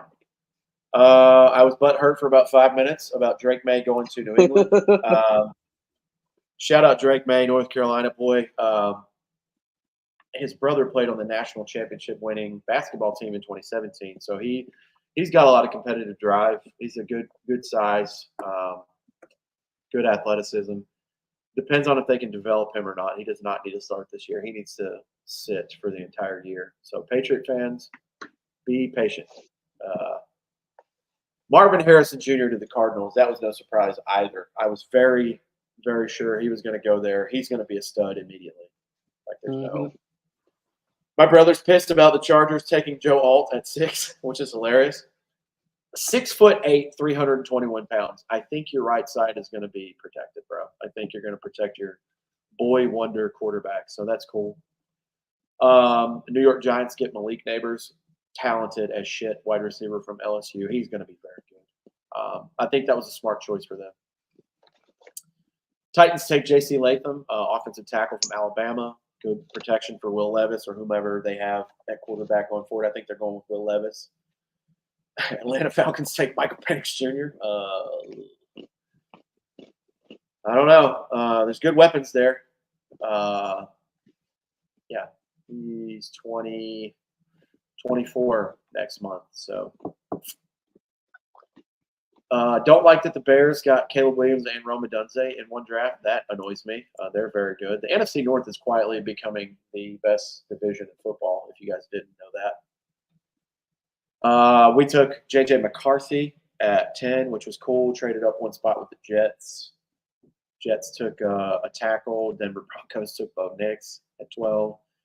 Raiders took Brock Bowers. Interesting choice. Saints tackle the Colts defensive end, Latu. Seattle Seahawks take Byron Murphy. And the Vikings come back again and get Dallas Turner, the edge rusher from Alabama. I don't know. I am beyond happy with this. Byron Murphy is the best defensive tackle. You could interchange Latu and Turner, but for the best defensive end in the draft. So you either get 1 or 1A as far as the defensive ends go in this draft. So you got to be ecstatic. This is an A-plus grade so far for the Vikings. They're going to be hemorrhaging a little bit of their future, but you got your quarterback of the future. You got a pass rusher. The only other thing you could need to really start a cornerstone of a team, you need to protect your quarterback. You need a quarterback. You need somebody to get after the quarterback. They already have a left tackle. Now they got a quarterback, a young one. We got a young pass rusher. I really like what this team has done. Kwesi has proven himself to get better every year at the drafting thing. So, yeah, I'm with you, Adder. That's all the draft I'm going to be watching. Got to stay up for the Chiefs pick. That's fun. We don't have 1,000 dickwads in here. It's hilarious. 8:30 in bedtime. Yeah, man. It's 10:30 here. I got to get up at 5:30, so I'm going to go get my sleep. Let's just plug and get what we can going. Thank you guys so much for tuning in. Our buddy Adam Carlson shared some good news with both of us. I think he shared it in our chat, right? About the Viking Age, giving him Yep. Yeah, he has a really good thing going with the Viking Age now. Really, really happy for him. Go to thevikingage.com and look up our own Adam Carlson and go click on his articles. Very happy for him and the success he's having over there. He's finally getting recognized. Support him on social media at MNVikingZombie on Twitter, Facebook, YouTube, Twitch, TikTok, all that stuff, Instagram. Same thing for mine. Mine is NC Dog Dude on Instagram and Twitter. I don't really let a lot of people I don't know in the Facebook realm. Same thing for Instagram. Post a lot of stuff with my son. So if I don't know you, maybe not, but you can definitely see what's going on the old TikTok. I don't post a lot there, but I will share some stupid shit with you in a heartbeat.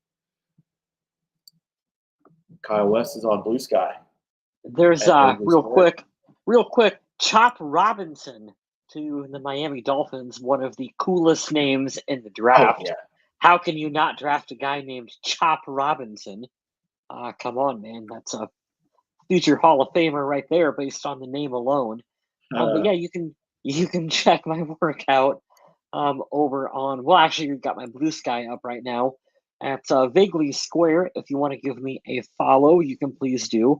I share a lot of my photography and other artwork as well, which you can check out over on my website, if I can get the name pulled up here.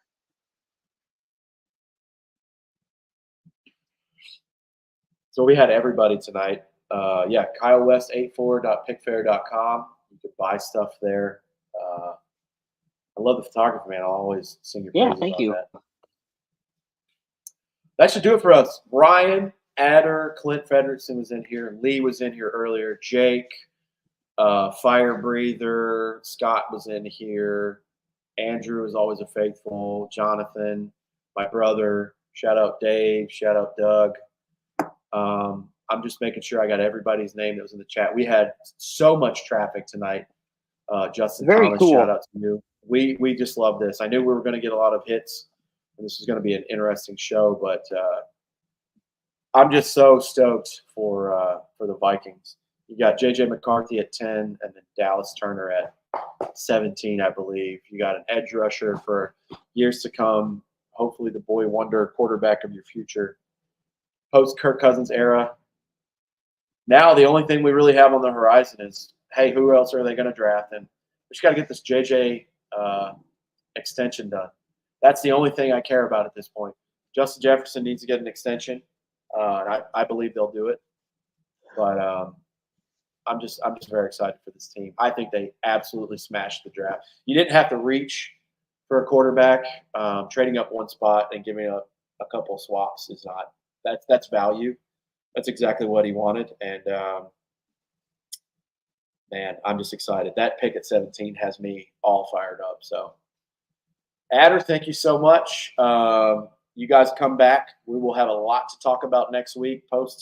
When the whole draft is over, the post-draft show is always fun.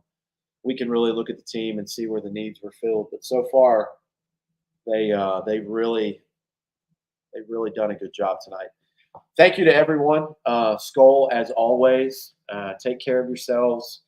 We will be back next week, probably be between Monday and Wednesday to talk about this draft, and we can't wait to see you there. Till then,